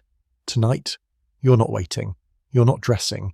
You're not trying to be seen, you're simply curious. So you open the box. Inside, nestled against layers of silk the colour of old wine, are jewels. Real ones. Not glass, not paste, not borrowed. Gifts, tokens, bribes. The things given to women like you in exchange for silence, obedience, charm, or some messy, inconsistent mixture of the three. Emeralds, pearls, diamonds, garnets, and sapphires too heavy for any earlobe. Rings that twist and glitter and carry stories no one will ever ask you to tell. You pick up a brooch, gold filigree shaped like a crescent moon, tipped with 5 tiny diamonds that glint with bored precision. He gave you this after you cried in his study, though he never mentioned the tears, just handed you the box and said something absurd like, "This reminded me of you." You remember wondering what part of you resembled a gemstone moon. The loneliness, probably. The shine seen only at night. You set it aside. Next a necklace, rubies, blazing red like opened wounds. This one came after a scandal, a rumour about you and a foreign ambassador that you neither confirmed nor denied. The king had sent this without a note. You knew better than to ask what it meant. You wore it to dinner, your neckline scandalously low, your expression unreadable. That night, the queen's fork snapped in half. You never wore it again. One by one, you lay them out across the middle. Each piece is cold in your hand. Each one hums with its own kind of ghost. Here's your historical fact for tonight. Royal mistresses often received jewellery as part of their compensation, though it was never formally called that. It was affection disguised as wealth, or wealth disguised as affection. Entire fortunes passed through hands like yours, glittering reminders of favour, leverage, power, until, of course, they were reclaimed or replaced. Some women kept their pieces until death. Others pawned them at the first sign of exile. A few had their jewels stolen by the very people who once helped them fasten the clasps. You find a ring you'd almost forgotten, small, discreet, a pale blue stone in a delicate silver band. It's the least ornate piece in the box. No royal crest, no diamonds. It looks almost plain. He gave it to you after your first real argument, the kind where no one cried but everything broke a little. You wore it for a year, every day, even in sleep. Then he stopped noticing it, and you stopped wearing it. You slide it onto your finger now. It still fits, and strangely it still carries warmth. The kind of warmth that doesn't feel romantic, just familiar. You flex your hand and watch the stone catch the candlelight. For a moment, it almost feels like a gesture of self-forgiveness. Here's the odd bit of lore. Some mistresses believed their jewels were protective, not just symbols of status, but talismans. One even claimed her sapphire pendant could detect lies by growing warm against her skin. Others buried certain pieces during full moons to recharge them. You've never tried that, but you've definitely whispered to your rubies when no one was listening. You lift the emerald earrings, dangling, dramatic, too heavy to wear for more than an hour. He loved these, called them your daggers, said they made you look dangerous. You didn't realise until later that he liked the idea of danger more than the reality of it. You don't wear them now, you just hold them, one in each hand, feeling their weight. You wonder who they'll belong to next. Not a daughter, not a sister. Perhaps to a maid who steals them during your eventual departure. Perhaps to a faceless woman in a future auction who sees only their sparkle, not their story. And here's the open debate. Were these jewels empowering or imprisoning? Did they elevate mistresses to a kind of royalty? Or simply decorate their cages more attractively? Scholars write long impersonal essays about the economics of seduction, the commodification of beauty. But they don't ask how it feels to wear a necklace that cost more than your father's house, and know it was given not out of love, but out of convenience, out of guilt, out of strategy. You line the pieces back into the box, carefully, slowly, not reverently, just responsibly, like packing away an old costume you're not sure you'll ever wear again. Except for one piece, the ring. You keep it on, you rise from the table and cross to the mirror, turning your hand beneath the candlelight, watching the pale blue flicker as your wrist moves. It's not your finest jewel, not the most expensive, but it's the only one that still feels true. There's no one here to notice it, no one here to ask why you've put it on tonight, and yet you wear it anyway. Not for memory, not for him, for you, because once someone gave you something small and real, and for just a moment you believed it was more than a transaction. Maybe it wasn't, maybe it was. The truth lives in the stone now, and the stone lives on your finger. Mathieu lifts his head and watches you with quiet curiosity. You turn from the mirror, jewel box closed, candle still burning low, and climb into bed. You rest your hand against your chest, fingers splayed, ring glinting in the dark. Some gifts shine brightest in solitude. There's a painting behind the second dressing screen. Not one of those grand oil portraits where mistresses sit stiff-backed in satin, staring out with vaguely suggestive eyes and suspiciously elongated necks. This one's small, intimate, almost clumsy in its execution, the kind of work an amateur might have painted in secret. Cheeks flushed and fingers smudged with pigment. You keep it tucked away, hidden like a diary page too raw to leave lying around. You only ever look at it in the quietest hours, when the moon hangs low, the candles sputter like they're whispering, and the walls feel less like a palace and more like a confessional. You found the painting in a forgotten drawer of your writing desk years ago, wrapped in layers of yellowed paper, no signature, no inscription. Just a simple scene, two figures beneath a tree, a man and a woman. He leans toward her, one hand brushing her cheek. Her face is turned slightly away, not coy, not fearful, just unreadable. There's something in her posture that's painfully familiar, like she's being loved and doubting it at the same time. You stare at it now, sitting cross-legged on the floor with the screen drawn shut behind you, lantern beside you casting soft golden light over the image. You've tried 100 times to guess who painted it. A court artist practicing in secret, a love-struck page, a lady in waiting with more imagination than patience. Whoever it was, they knew something about longing. The brushstrokes are imprecise, the face is blurred, but the emotion radiates like warmth from a sun you can't quite see. It doesn't hang on your wall and it never will. It's not decorative, it's not for display. This painting is yours the way nothing else in the palace has ever truly been. You trace the edge of the frame with a gloved finger. The wood is chipped. There's a tiny blotch in the top corner where some overeager restorer once tried to clean the sky and made it worse. You like that. It feels honest. You sometimes imagine the woman in the painting as yourself, though you know she isn't. She's older, or maybe younger. It's hard to tell. She wears no crown and no jewels, just a plain dress and bare feet. The man is faceless, hat tilted low, but you've given him many faces over the years. Sometimes he's the king, sometimes he's a stranger, sometimes, when you're feeling especially bold, he's no one at all. And here's your historical fact for the evening. Miniature portraiture was a private obsession in many royal courts. Kings commissioned secret likenesses of their mistresses, sometimes to carry in their waistcoats, sometimes to hide in drawers no queen was meant to open. But mistresses collected portraits too, not just of their lovers, but of people they imagined, people they missed, people they invented. A few even paid artists to paint themselves in disguises, dressed as milkmaids, as shepherdesses, as fictional heroines. One famous courtesan in Vienna had an entire gallery of portraits where she played every role but herself. You've never had yourself painted, not properly. You've posed for sketches, for quick studies done in candlelight, but nothing official, nothing that hangs on walls where guests sip wine and pretend to be moved by the angle of your jaw. You think you prefer it this way. It keeps you from being frozen in someone else's idea of your value. Here's something stranger still. Hidden portraits were sometimes used like spells. Women would sleep with them under pillows, convinced it would keep their lovers faithful. Others burned them when affairs ended, mixing the ashes with perfume to erase memory. You once met a duchess who swore her miniature of a certain general caused her to dream of his voice for 7 straight nights. You believed her. You lift the painting now and hold it at arm's length. The colours have dulled, nothing lasts in this damp air, but the feeling remains. That moment of closeness, the almost touch. The whole scene could unravel with the slightest breath, and that's what makes it feel real. Because love, if that's even the right word, is always on the edge of something else. Discovery, departure, disappointment. You sometimes wonder if the woman in the painting ever looked at the man again. Did she turn her face back to his? Did she smile? Did she let him touch her, or did she flinch?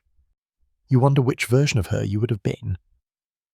Mathieu wanders in, yawning audibly, his claws clicking across the floor. He noses at the screen and pushes his way through, tail wagging sleepily. You let the painting rest against your knees and scratch behind his ears, lost in thought. Here's the open scholarly debate. When women like you clung to sentimental objects, letters, trinkets, art, was it a sign of romantic delusion or emotional resilience? Was the act of preservation a symptom of fragility or strength? The answer changes depending on who's writing the essay, but you know what it really is. It's survival. It's how you remain human in a world that only sees you as ornament. You slide the painting back into its cloth wrapping and return it to its hiding place. The drawer shuts with a soft click, and the screen swings closed behind you. The moment is over, but the feeling lingers. You pour yourself a final cup of tea now gone cold and stare into the hearth where the fire has burned low. You picture the couple again, him reaching, her hesitating. You wonder if that moment ever ended, or if somewhere it's still happening. You press the ring on your finger against your lips and whisper, "I hope she turned back." The mask lies beneath your pillow, not out of superstition or secrecy, though it does have a flair for both, but because there's no better place to hide something meant only for the night. It's soft, made of pressed velvet and lined with satin, the kind that doesn't chafe even when worn for hours. Midnight blue with silver filigree curling along the edges like ivy grown wild. No feathers, no jewels. Just the simplicity of concealment. It's the one you wore to the masquerade 2 years ago, the one where everything and nothing happened. You slip it on tonight, not for a party, not for a lover, not for courtly games and gloved hands sliding between dances. You wear it for your own private masquerade, the kind that plays out entirely in the theatre of your mind. No music, no audience, just shadows and silence and imagination loosened, like hairpins falling one by one onto the floor. You stand before your mirror in your nightdress, the mask settling coolly across your face. Immediately your posture changes. Chin tilts upward, shoulders square.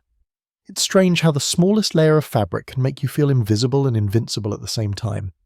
You breathe in, deeply, and begin walking. Not in circles, not toward anything. Just pacing the room slowly, deliberately, as if moving through the corridors of a palace that doesn't exist. You imagine arches above you, columns stretching toward a painted ceiling, candlelight bouncing off marble floors. You imagine gowns brushing past, masked faces half smiling, half threatening. You imagine catching someone's eye and knowing exactly who they are even when you're not supposed to. You begin to narrate the scene to yourself softly, like a story only you're allowed to hear. She walks into the room like she's been there before, not tonight, not last week, but always, as though the space was built for her bones to inhabit, and though her mask covers half her face, she speaks with her eyes, and they say, "Try me," you smile. It's ridiculous, but it's also freeing. Because no one tells you stories anymore. Not the kind where you're the centre. You're not the ingenue now, not the rising star of court whispers. You're a woman remembered out of politeness, referenced only when politically useful. The mask at least lets you become something else. Or perhaps, more truthfully, something more. Here's your historical fact of the night. Court masquerades weren't just parties, they were pressure valves. In masks, titles were briefly suspended. A queen might flirt with a stable boy, a duke might mock a cardinal. Mistresses could move freely without having to smile at the queen, and kings could hide from their own arrogance for an hour or two. Some of the most pivotal affairs in history began with a shared glance through a pair of masks, and some of the most dangerous truths were spoken in jest, protected by anonymity. You pause at the edge of your bed and close your eyes. The masquerade in your mind continues. You descend a staircase that doesn't exist, your skirt sweeping behind you in an imaginary breeze. Music swells, violins, harps, a strange instrument you've never seen but have somehow invented just now. It fills the space with longing. Every guest turns to look as you enter, but you're not here to be looked at. You're here to observe. You pass through the crowd, faceless and yet unforgettable. You catch snippets of conversation, nonsense really, bits of gossip and laughter and flattery so hollow it echoes before it even lands. You smile behind your mask, let them talk, let the clamour for attention. You're not here to be praised, you're here to haunt. Here's your fringe fact. One mistress in the Bavarian court, long after losing favour, attended a masquerade dressed entirely in mourning. Black veil, black mask, even her gloves dyed with soot. No one recognised her until she began dancing with the king himself. When he finally realised who she was, she reportedly said, "I only wear black to mourn the memory of your affection." Then she disappeared into the crowd. The next morning she left the city forever. You've always loved that story. You don't know if it's true. You don't care. You return to your mirror, still masked, and see someone else now. Not your day face, not the one trained to Smile just enough, tilt just right, flutter without seeming too eager. This face doesn't perform, it demands. You whisper, "Who do you think I am?" There's no answer, of course, but the echo inside your head responds anyway, everything you pretended not to be. Here's the open debate that never quite dies. Did women at court lose themselves in performance or find themselves in it? Did the masks protect them or trap them? It's an easy thing to say that performance is a prison, but what if it's a refuge? What if the act is the only place where truth can breathe? You pull the mask from your face. Your skin is warm beneath it, slightly damp along the cheekbones. You set it gently on the pillow and look at yourself in the mirror again. You're still you. Still the same woman with a nightdress and a loyal dog and a drawer full of letters no one reads. But you feel changed, just a little, like something secret inside you has stretched its arms, yawned, and remembered it's still alive. Mathieu lifts his head from his blanket, blinks once, then settles again. You watch him a moment, then slide into bed beside the mask. You don't put it away, you leave it there, between you and the wall, like a second self sleeping beside you. Tomorrow, you'll wake up and be the woman the palace expects. But tonight you wore the face of the woman you've always suspected was waiting beneath the surface. Bold, strange, untamed. And you'll find her again. You always do. The lady's maid has seen everything. She knows which parts of your body bruise the fastest. She knows where your hair falls naturally, and where you've trained it, strand by stubborn strand, to behave differently. She's memorized the smell of your skin before and after a bath, the way your expression falters when you're thinking too hard about someone you'll never admit to missing. She knows your undergarments by touch, and your mood by the way you call her name. And tonight, she's watching you from the corner of the room pretending to sew. You asked her to stay late, not because you needed help, but because silence was beginning to feel too sharp. You didn't ask for conversation either, just presence, a witness to your existence, someone to prove that you are, in fact, still here. She sits near the hearth, mending a chemise that's seen better days, her needle clicking softly with a rhythm that somehow matches the cadence of your breath. She hums, low and tuneless. It might be a lullaby from a childhood she never speaks of. It might be nothing at all. You don't ask. You're seated at the vanity, not doing much of anything. A comb in one hand, a small jar of cold cream in the other. Just moving through the familiar motions of nighttime. The gloves are off, the mask is folded beside the mirror. And for once you're not pretending to be anyone but yourself. You meet her eyes briefly in the glass, and for a second you see something flicker across her face. Not pity, not deference, something gentler, sharper, a kind of understanding too intimate to say aloud. You've known her for 6 years. She arrived when you were still fresh enough to believe flattery had weight, and summons would come forever. She was younger then too, quieter. Always 3 steps behind, eyes down, posture perfect. You don't remember when that changed. It wasn't dramatic. One day she just became part of your atmosphere. Essential. Invisible. Trusted. Her name is Brigitte, though no one calls her that but you. To everyone else she's just the maid, a nameless extension of your status. But in this room, between these walls, she is far more. She was the first person to see you weep after the king failed to look at you for an entire banquet. She poured your wine and then poured another without asking. She's held your hair back while you vomited nerves. She's cut tags from expensive gowns and plucked threads from broken embroidery. She has watched you unravel and reassemble yourself more times than you can count. Here's your historical fact for the evening. Royal mistresses often had maids who knew more state secrets than most ministers. They heard conversations through keyholes, read discarded letters, caught fragments of pillow talk meant only for the powerful. Some were loyal, others were spies, and a few became confidants, and 1 or 2, rumour has it, became lovers themselves, not to the kings, but to the mistresses. The lines between service and companionship were not always clear. You clear your throat. "How does it look tonight?" you ask, gesturing vaguely toward your reflection. She doesn't even glance up. You look like you remembered something and didn't like what it was. You blink, then laugh. It escapes before you can stop it. "I suppose that's accurate," you say, setting the comb down. "You wore that face all day," she adds. "Might as well make peace with it." You glance back at her in the mirror. Her needles paused mid-air, her gaze focused now, not on the chemise, but on you. "Do you think they'll remember me?" you ask, not fully sure why. Maybe it's the rain or the firelight or the sound of her voice cutting through the echo chamber of your thoughts. She shrugs. Some will, most won't, doesn't matter. "You'll remember yourself." It's too honest, it leaves a strange weight in your chest. You nod once, then reach for a jar of rouge and dab it gently at your cheeks. Not for beauty, just for colour, to feel more alive. Here's your quirky fact. In some courts, ladies' maids wrote secret journals about their mistresses. Pages filled not with scandal, but with habits, jokes, strange bedtime rituals. One such journal surfaced decades later, revealing that a famously cold royal mistress used to sleep with a carved wooden duck under her pillow. Another confessed her mistress talked in her sleep, always in Latin, always cursing. The maids held the most curious truths. You wonder what Brigitte would write about you? Probably something about the gloves, the fan codes, the mask under the pillow. She'd likely note how you reread the same book 4 times without realizing, or how you sometimes hum to your tea while it steeps, as though blessing it. Do you ever wish you'd worked for someone else? You ask suddenly, surprising even yourself. She looks up, head tilted slightly. Do you? You smile, fair. I mean before, you clarify, before everything faded.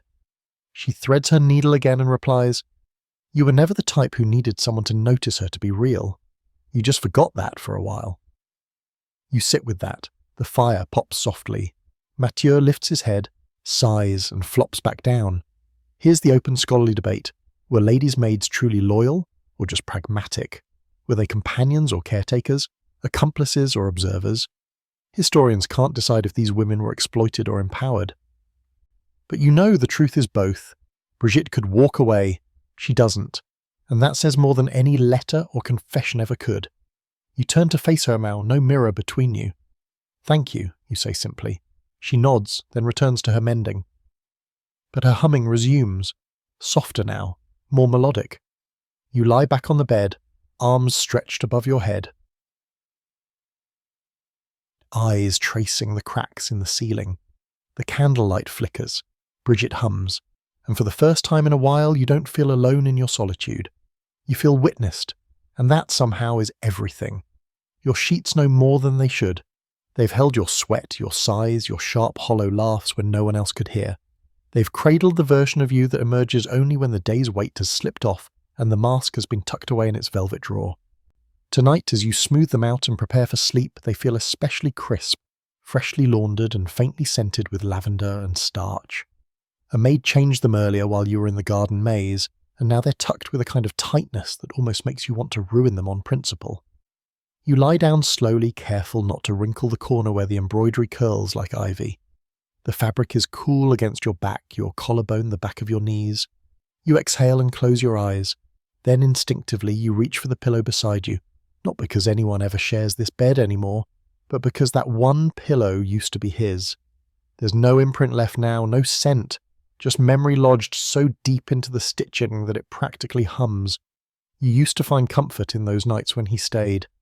They weren't frequent, rare enough to make you suspicious each time they happened, but when they did, it felt like something, not love maybe, not even affection, but proximity.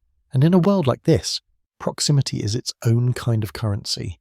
You remember how he slept, always facing the door, arm draped over his stomach, as though guarding himself even in rest. He rarely touched you after the lamps were extinguished. It was enough to have you near, to breathe the same air. You'd lie awake long after he drifted off, watching the shadows ripple along the canopy, thinking about what you might say in the morning that wouldn't sound like a plea. Now, the bed is yours again, completely. A battlefield returned to its original occupant. Here's your historical fact for the night. In the great courts of Europe, bed linens were a matter of political etiquette. Certain mistresses had their sheets replaced daily with linen shipped in from Italy or Flanders. The more favoured you were, the finer your threads. It wasn't about comfort. It was a signal, an unspoken, starched announcement of where you stood in the invisible rankings of courtly affection. Once, your sheets were changed 3 times in a single day. Now, twice a week, if you're lucky. The fabric whispers against your skin as you turn onto your side. You press your cheek into the pillow and inhale deeply. It smells of lavender, of course, and the faintest trace of wax from the taper that stood too close to the laundry press. But mostly it smells like nothing, like clean fabric, like absence. You once spilled rose oil on the sheets the night before a royal banquet. He noticed, laughed, asked if you'd prepared the bed for seduction or for burial. You smiled and said, perhaps both. He kissed your shoulder and said nothing else. You remember that too clearly. It's always the little lines that cling. You reach under the mattress and pull out a folded handkerchief. It's old, fraying slightly at the corners, embroidered with the first initial of the name no one dares to say in this room anymore. You don't cry when you touch it, not anymore. It's not grief you feel, it's something flatter, like when you remember a poem you used to recite as a child but can't quite recall the final line. You've trained yourself not to expect anything from the sheets now, not warmth, not companionship, not even sleep. You lie still, eyes half-lidded, listening to the creak of floorboards and the sigh of wind slipping through the window panes. Mathieu is curled near your feet, paws twitching in a dream you'll never be part of. Here's something oddly intimate. There are entire letters, never sent, where mistresses wrote about sheets. One wrote to a friend describing how her lover's absence was most sharply felt in the unwrinkled side of the bed. Another confessed she made her maid lie beside her for 10 minutes just to depress the mattress, to give the illusion of someone recently there. There's even a rumour that a certain mistress in Denmark had her linen stitched with invisible ink. A love poem, only legible when misted with steam.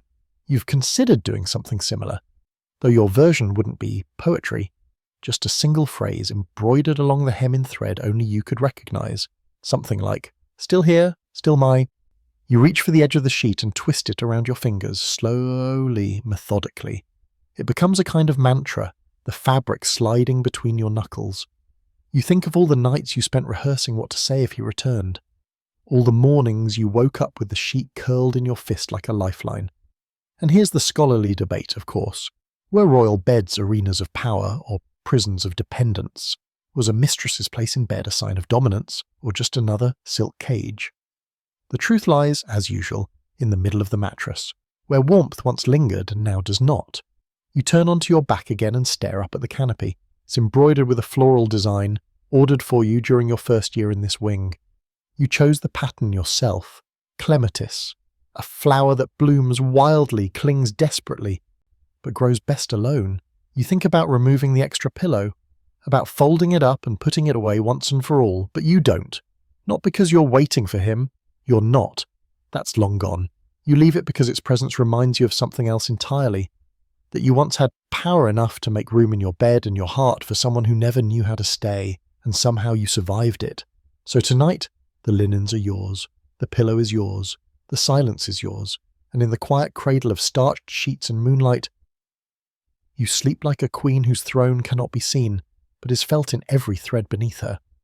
The chapel is empty, as it often is when you arrive at this hour, neither night nor morning, just that sliver of time when the palace turns its face from one dream to the next. You don't come here because you're devout. That version of you was politely buried years ago, draped in white lace and declarations of purity that, in hindsight, look more like theatre props. No, you come now for something quieter, something smaller than salvation. You come to speak to yourself. The air inside is cold, heavy with incense that clings to the stone like breath that's forgotten how to exhale. There's always a candle burning, left by some dutiful servant who likely believes this space still holds holiness. And maybe it does, just not the kind anyone preaches. You move down the aisle slowly, slippers muffled against the worn carpet. Mathieu, for once, isn't with you. He waits outside the door like he knows this is a boundary he's not meant to cross. You reach the first pew and sit, not bothering to kneel. The wood creaks beneath you in a familiar, almost comforting way. Your hands rest in your lap, ungloved tonight, fingers tracing slow patterns against your own skin. You don't bow your head. You look forward, toward the altar, and the heavy, overpainted portrait of a saint whose name you've forgotten, but whose posture you understand perfectly. Bent, supplicating, glorious in suffering. You wonder who chose her for this chapel. Some queen, perhaps, who wanted to project humility, or a priest who saw too much of himself in her, and thought that made her holy. You lean back, eyes drifting across the flickering candlelight. There are no prayers tonight, no rosaries, no Latin phrases whispered in desperation. You've whispered too many things in too many rooms already, and most of them never answered. What you say now is quieter than prayer, it's just truth. I'm tired, you say aloud to no one. The sound vanishes into the stone, swallowed before it reaches the rafters. Still, it feels better outside your body than within it. Here's your historical fact for the evening. Mistresses, despite their scandalous reputation, often visited private chapels, not to confess necessarily, but to find space. Some sat for hours in silence, others wrote letters or read quietly in fucking back pews. A few reportedly wept until their maids had to carry them out. The church didn't approve, of course, but it didn't interfere. Even God, it seems, sometimes looked the other way. You rise and walk toward the altar, not out of reverence, but because it's the only place in this building where you've never had to perform. You step onto the stone platform and rest your hand lightly on the edge. It's cold, unsurprising, everything here is. You think about the women who came before you, all the mistresses who lit candles hoping for something. Love, forgiveness, a child, a second chance. You wonder what they said to the saints when no one else was listening. You whisper, "I'm still here." No thunder, no glowing visions, no sudden clarity. Just the sound of the wax dripping onto brass and your own heartbeat thudding softly in your ears. You sit on the step now, facing away from the altar, legs tucked beneath your gown, hands in your lap. The candle flickers beside you, painting strange shadows on the stone walls. You speak again, this time more softly. "I'm not asking for redemption. I don't want it. I don't even know what I'd do with it." You pause. "I just want to be real, not remembered, not forgiven, just real." And here's your fringe fact of the night. A mistress in the English court once wrote a series of unsent prayers in the margins of her account books. Prayers that were less about faith and more about fury. One read, "If I am made for pleasure, then let that be holy." Another, "Let him weep as I do, when the fire is gone." Those pages were never meant for anyone's eyes but hers, and yet they remain, scraps of rebellion stitched into silence. You imagine writing your own prayer now, right here on the altar, with your finger in the dust. It wouldn't ask for grace. It wouldn't plead for attention. It would say, "Let this solitude be mine. Let me wear it like a crown instead of a shroud." You exhale slowly and look up toward the painted ceiling. The fresco is cracked, its angels faded, their faces smudged by time or smoke. One has lost an eye entirely. The effect is strangely beautiful, flawed, human. You prefer them this way. Saints should suffer a little if they're going to understand you. Here's the debate, of course.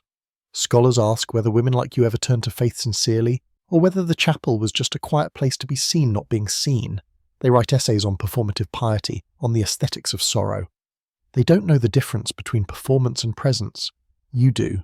You stay a few more minutes, long enough to feel the air shift from cold to comfortable, long enough for the silence to settle over you like a second skin. Then you rise. Brush your skirt off and walk back down the aisle. At the door, you glance over your shoulder once, not for drama, just for memory. The candle flickers. The saint gazes downward, as if she's remembered something painful. You step out into the corridor where Mathieu waits, tail thumping once against the marble. You scratch behind his ears, and together you walk back to your room, no lighter, no holier, but grounded. And sometimes that's the only kind of prayer worth saying. You don't plan the feast. It just happens, the way thunderstorms roll in without warning or permission. By late afternoon, a need has started rising in your chest. Something restless and oddly specific, like a hunger that isn't only about food. You summon no one, issue no commands, but by evening your table is covered. Servants have learned to sense these moods, these impulses, and they oblige with quiet efficiency. By candlelight it looks accidental, like the table simply gathered these offerings on its own. There's wine, of course, rich red poured into the good crystal, the one with a small chip near the rim. A bowl of fresh cherries half crushed from travel. Slices of pear laid out in a spiral glistening with honey. A wheel of soft cheese so ripe it slumps, ashamed of its own decadence. Thick bread still warm, its crust blistered and golden. Figs sliced open like secrets. A plate of dark chocolate dusted with chili. And a second bottle of wine, just in case the first proves insufficient. You don't sit right away. You circle the table slowly, like a lion regarding its prey, or its altar. You aren't hosting anyone. There's no lover to impress, no duke to seduce, no rival to outperform. This is not a dinner. This is a declaration. You sit, you pour, you begin. The bread is first torn, not cut, and dragged through soft cheese and jam. It doesn't matter that you're still in your dressing gown, your hair unpinned, your ringlets falling into your eyes. In fact, that's the best part. This is not about presentation, it's about indulgence without audience. And here's your historical fact. Royal mistresses often dined alone, lavishly. Despite appearances, they were not always at the king's side during meals. Many had their own apartments, their own kitchens, their own staff, and sometimes their own preferences. A few wrote down their menus each week and treated them like battle plans. Others ordered strange combinations, boiled apples with saffron, oysters with chocolate, eels in wine, part appetite, part alchemy. You bite into a pear slice and let the honey drip down your wrist. It's sticky, it stains, and you don't care. You lick it slowly, eyes half closed, and for the first time all week, you feel your body respond with something other than indifference. You're not just feeding hunger, you're naming it. And then there's the wine. The first glass is polite, civilized, sipped slowly between bites. The second is something else. You tilt your head back, drink deeper, let it sit on your tongue before swallowing. You don't want to get drunk, that's not the point. You want to feel flushed, warm, real. Mathieu circles the room like a polite ghost, occasionally glancing up as if to ask, "Is this all for you?" It is, all of it. The cherries leave your lips stained. You smear a bit of jam across your cheek by accident and laugh, not because it's charming, but because it's messy. And gods, it feels so good to be messy. To chew with your mouth slightly open, to moan just a little when the fig hits your tongue. To eat like the world isn't watching because, finally, it isn't. Here's your favourite fringe fact. One courtesan in Venice famously held midnight feasts alone in her private theatre. She'd light hundreds of candles, don a velvet cloak, and dine barefoot on the stage. When asked why, she said, "'Cause when I feast, the world should be my servant, not my suitor." They laughed, of course, but she outlived every man who ever tried to own her. You take a bite of chocolate and feel the heat of the chili just as it begins to melt on your tongue. It burns a little. You like it. It's honest. You reach for your journal, open to a blank page and scrawl one line. There are hungers only solitude can satisfy. You wonder if they'll ever find these pages when you're gone. If some pale scholar will read them aloud in a room full of glass-eyed students and call them tragically feminine. You wonder if he'll pause before the bit about the cherries, if he'll understand that this wasn't grief. This was power, eaten. And here's the debate, endlessly repeated. Was a mistress's indulgence a sign of liberation, or simply the performance of privilege? Was she free, or was she playing at freedom? Did the food fill her or distract her from what was missing? Let them argue. You tear another hunk of bread, press it to your lips, and murmur, "This is not a distraction. This is a celebration." You finish slowly, not because you're rationing, but because you want to savour every bite. You linger over the wine until your mouth is stained and your limbs are loose. You push the cheese with your fingers. You lick a bit of chocolate from the inside of your wrist. You eat like you have no title, like you answer to no one. Because in this room, tonight, that's the truth. And when you finally stand, full and flushed, your stomach warm and your fingertips sticky, you don't clean up. You leave it all. Plates askew, crumbs trailing across the cloth, wine rings bleeding into linen. A beautiful, edible wreckage. You let it be a monument. You let it say, "I was here, I wanted, I took."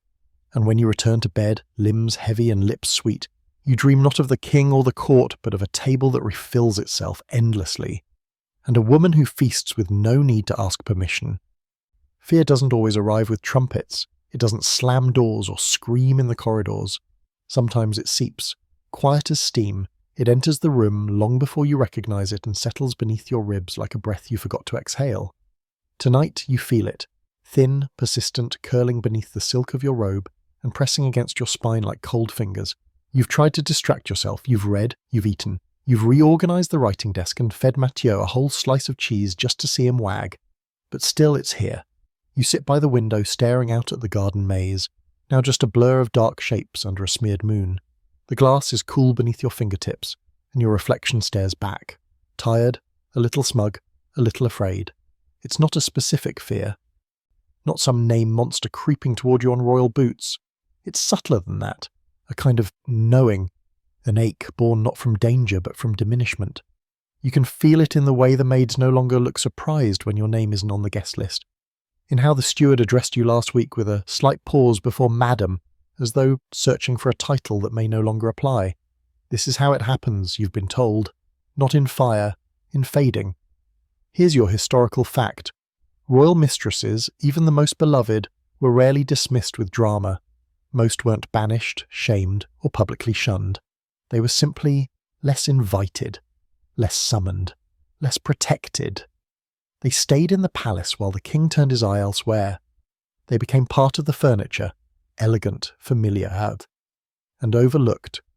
You pick at a thread on your sleeve, winding it around your finger until the tip turns white. There are rumours, of course. You've heard them. The new girl with the eyes, the one with the dancer's grace and the voice like a bell.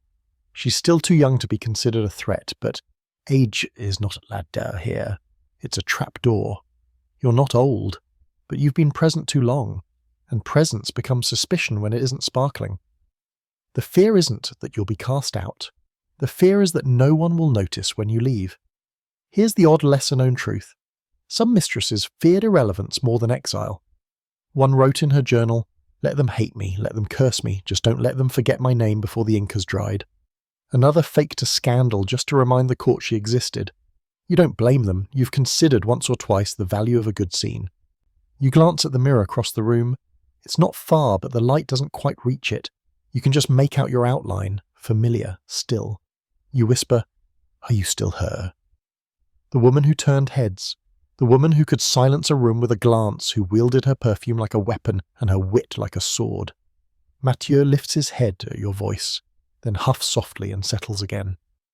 There are no answers in the mirror. You know that. You walk to your dressing table and open the drawer where the gloves are kept.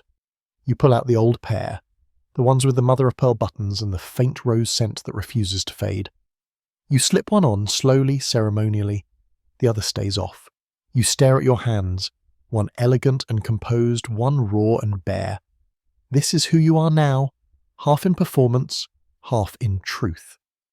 And here's the open debate. Did mistresses age out of favour, or were they replaced by design? Were they victims of court fashion, or casualties of their own survival? Scholars argue over it endlessly, but none of them know how it feels to sense the shift in the air, to be in a room and realise you're no longer being watched, just observed. Not desired, just present. You whisper again, quieter this time. What happens when no one wants you?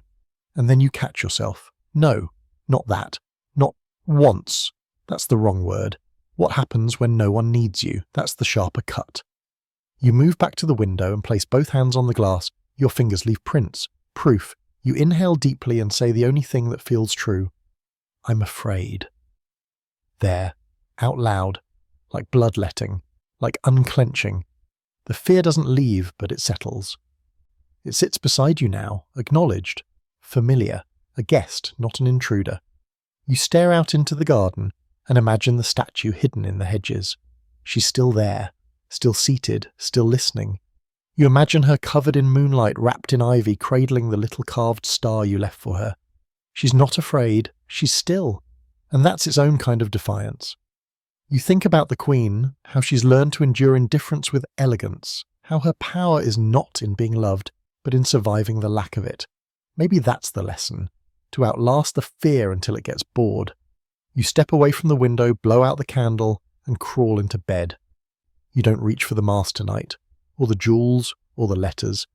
You just pull the blanket to your chin and press your bare palm against your cheek, as if to say, still here. Still mine, and if fear returns tomorrow, you'll dress it in silk and teach it to walk behind you, quiet and obedient, because if you are fading, you'll choose how, not vanished, not broken, but burning just enough to remind them you were never meant to be forgotten. Morning arrives uninvited. The sky outside your window bleeds into a flat, pale grey, the kind that makes the palace feel more like a mausoleum than a monument. You lie still beneath the blankets, staring at the ceiling, trying to decide if you want to move. Your body aches in a way that has nothing to do with age and everything to do with awareness of where you are, of what you are not anymore. You finally sit up, swinging your legs over the edge of the bed with theatrical slowness, as if you're performing for a ghost. The floor is cold. The room smells faintly of last night's feast and faded lavender. Your nightgown is wrinkled. The mirror across the room offers a version of yourself you're not quite ready to greet. Today you will not be summoned.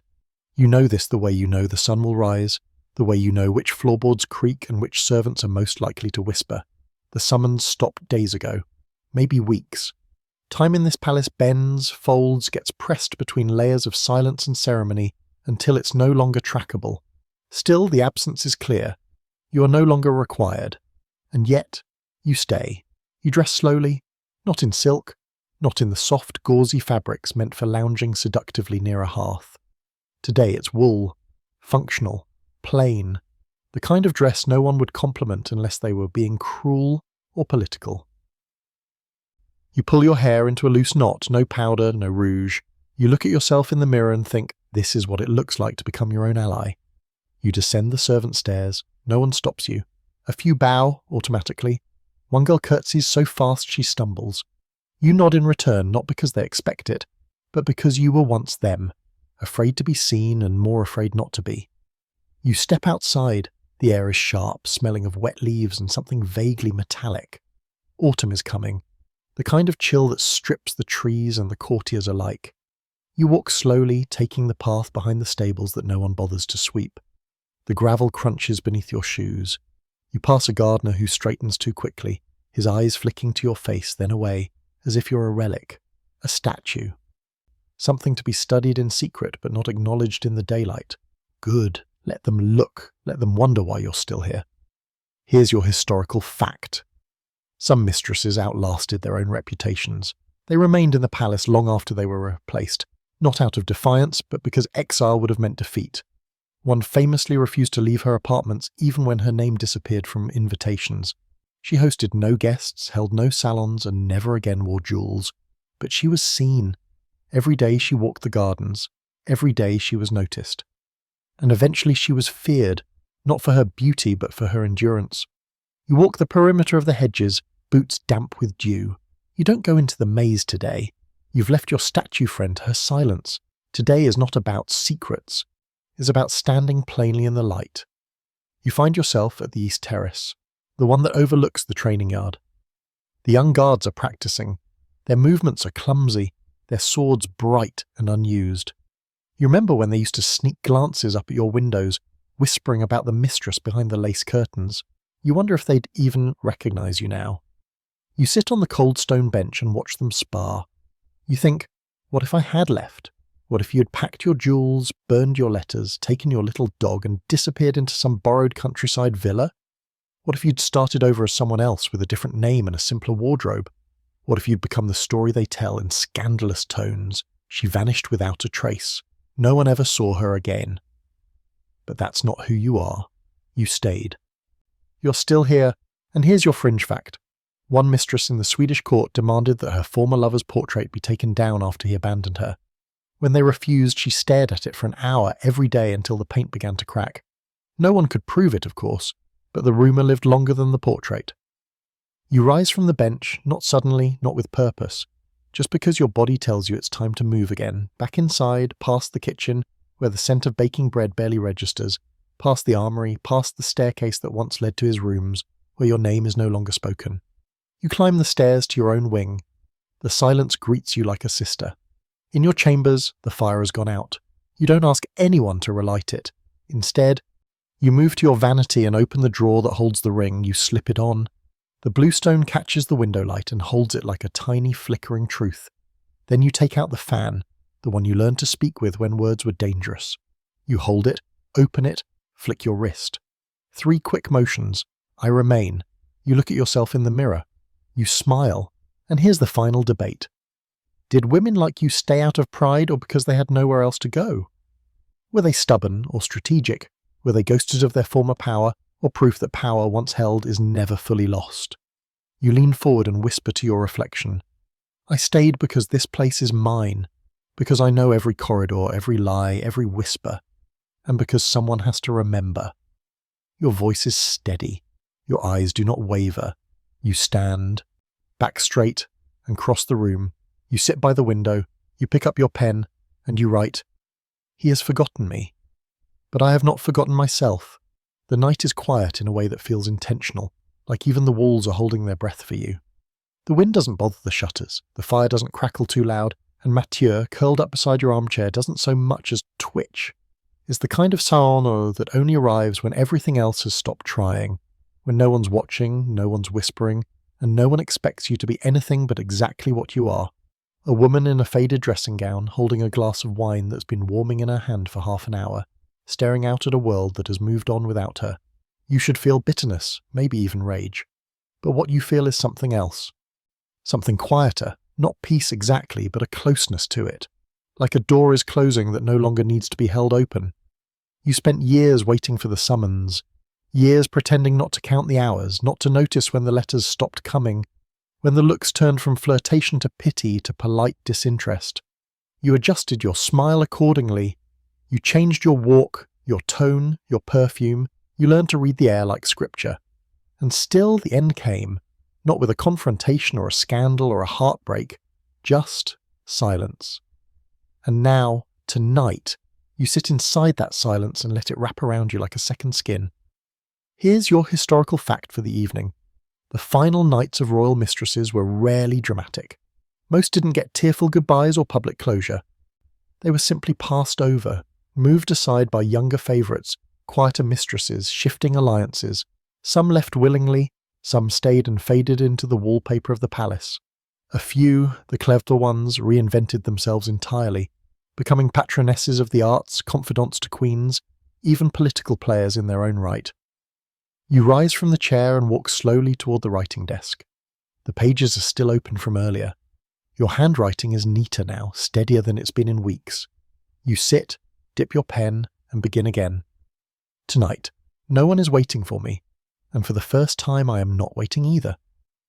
You pause, ink pooling slightly at the period, then continue. I have learned the shape of solitude. I know where it bruises and where it comforts. I have tasted it in rosewater and in blood, and now I name it mine. The fire hisses softly behind you. The candle beside the desk gutters low, its wax inching dangerously close to the brass holder. You dip the pen again. He will forget my favourite wine, my laughter, the way I used to lean in when I wanted something. He will not remember the scent of my skin in the summer or the letters I never sent. He will not miss me, and that too is its own kind of freedom. You blot the ink, close the journal, not with finality, but with the calm of someone who no longer writes for an audience. You stand, you cross the room, and for the last time you open the armoire and take out the velvet box of jewels. Tonight you're not looking to remember. You're deciding what to leave behind. You pick out 3 pieces, the moon-shaped brooch, the plain silver ring, and the emerald earrings he once called dangerous. You set them aside. The rest, dozens of glittering apologies, empty promises, performances cast in gold, you leave in the box. Then you take the mask from beneath your pillow. It still fits. It always did. You put it on, not to disappear, but to reclaim the performance as your own. The mask never made you invisible. It made you powerful.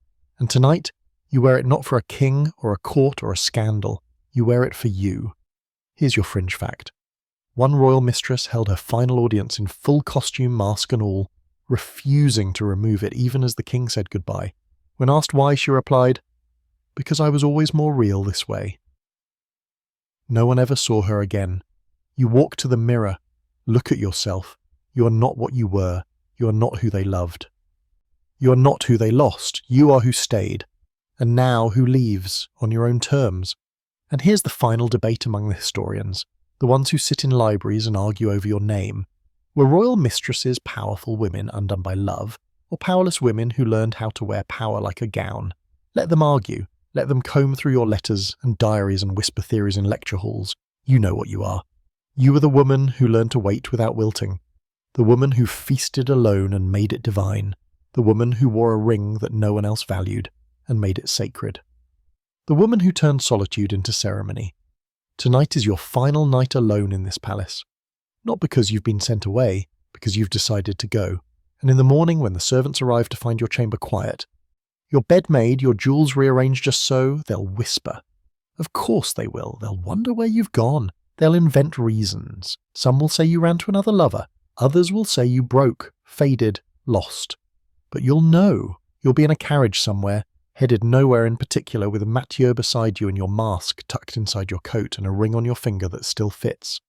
And for the first time in years, the silence won't ask you to prove anything. It will simply let you be. The carriage rolls on through the morning mist, wheels murmuring over damp cobblestones as if trying not to wake the world. The palace fades behind you, swallowed by distance and a curtain of low fog. You don't look back, not once. What would be the point? The past knows its place, and so do you now. It rides behind you, quieter than ever, unable to touch the edges of the woman you've become. Mathieu snores softly at your side, his nose twitching with dreams, tucked into the crook of your coat like a sleepy little furnace. You stroke his ears absently and watch the landscape change. Stone giving way to trees, manicured gardens shifting into wild hedges and muddy fields. It's not beautiful yet, but it's honest. That's enough. You still wear the ring. The plain one, silver, worn smooth now, and more precious than anything that ever came in a velvet box. In your pocket, the mask sits wrapped in a handkerchief nestled beside a folded scrap of paper torn from your journal. It reads, "Let solitude serve me, not starve me. You don't have a plan. There is no estate waiting for you. No cottage in the countryside with vines already growing up the side and a hidden trunk of savings under the floorboards. You've taken what you could carry, left what needed leaving, and trusted that your hunger will point the way forward, just like it always has." Here's the last thing history rarely tells you. Not all mistresses fell. Some walked. Some burned down their names and planted gardens in the ash. Some found quieter lovers. Some chose solitude. A few, just a few, wrote their own endings. You're still writing, still unravelling, still unfolding into someone no court could invent. Outside, the sun begins to break through the mist, laying a warm gold across the fields. The road stretches ahead like a ribbon no one else has touched yet. You breathe in, deep and full, and let the air settle in your lungs like new silk. This, you realise, is not the end of the story. It's just the moment where you begin living it.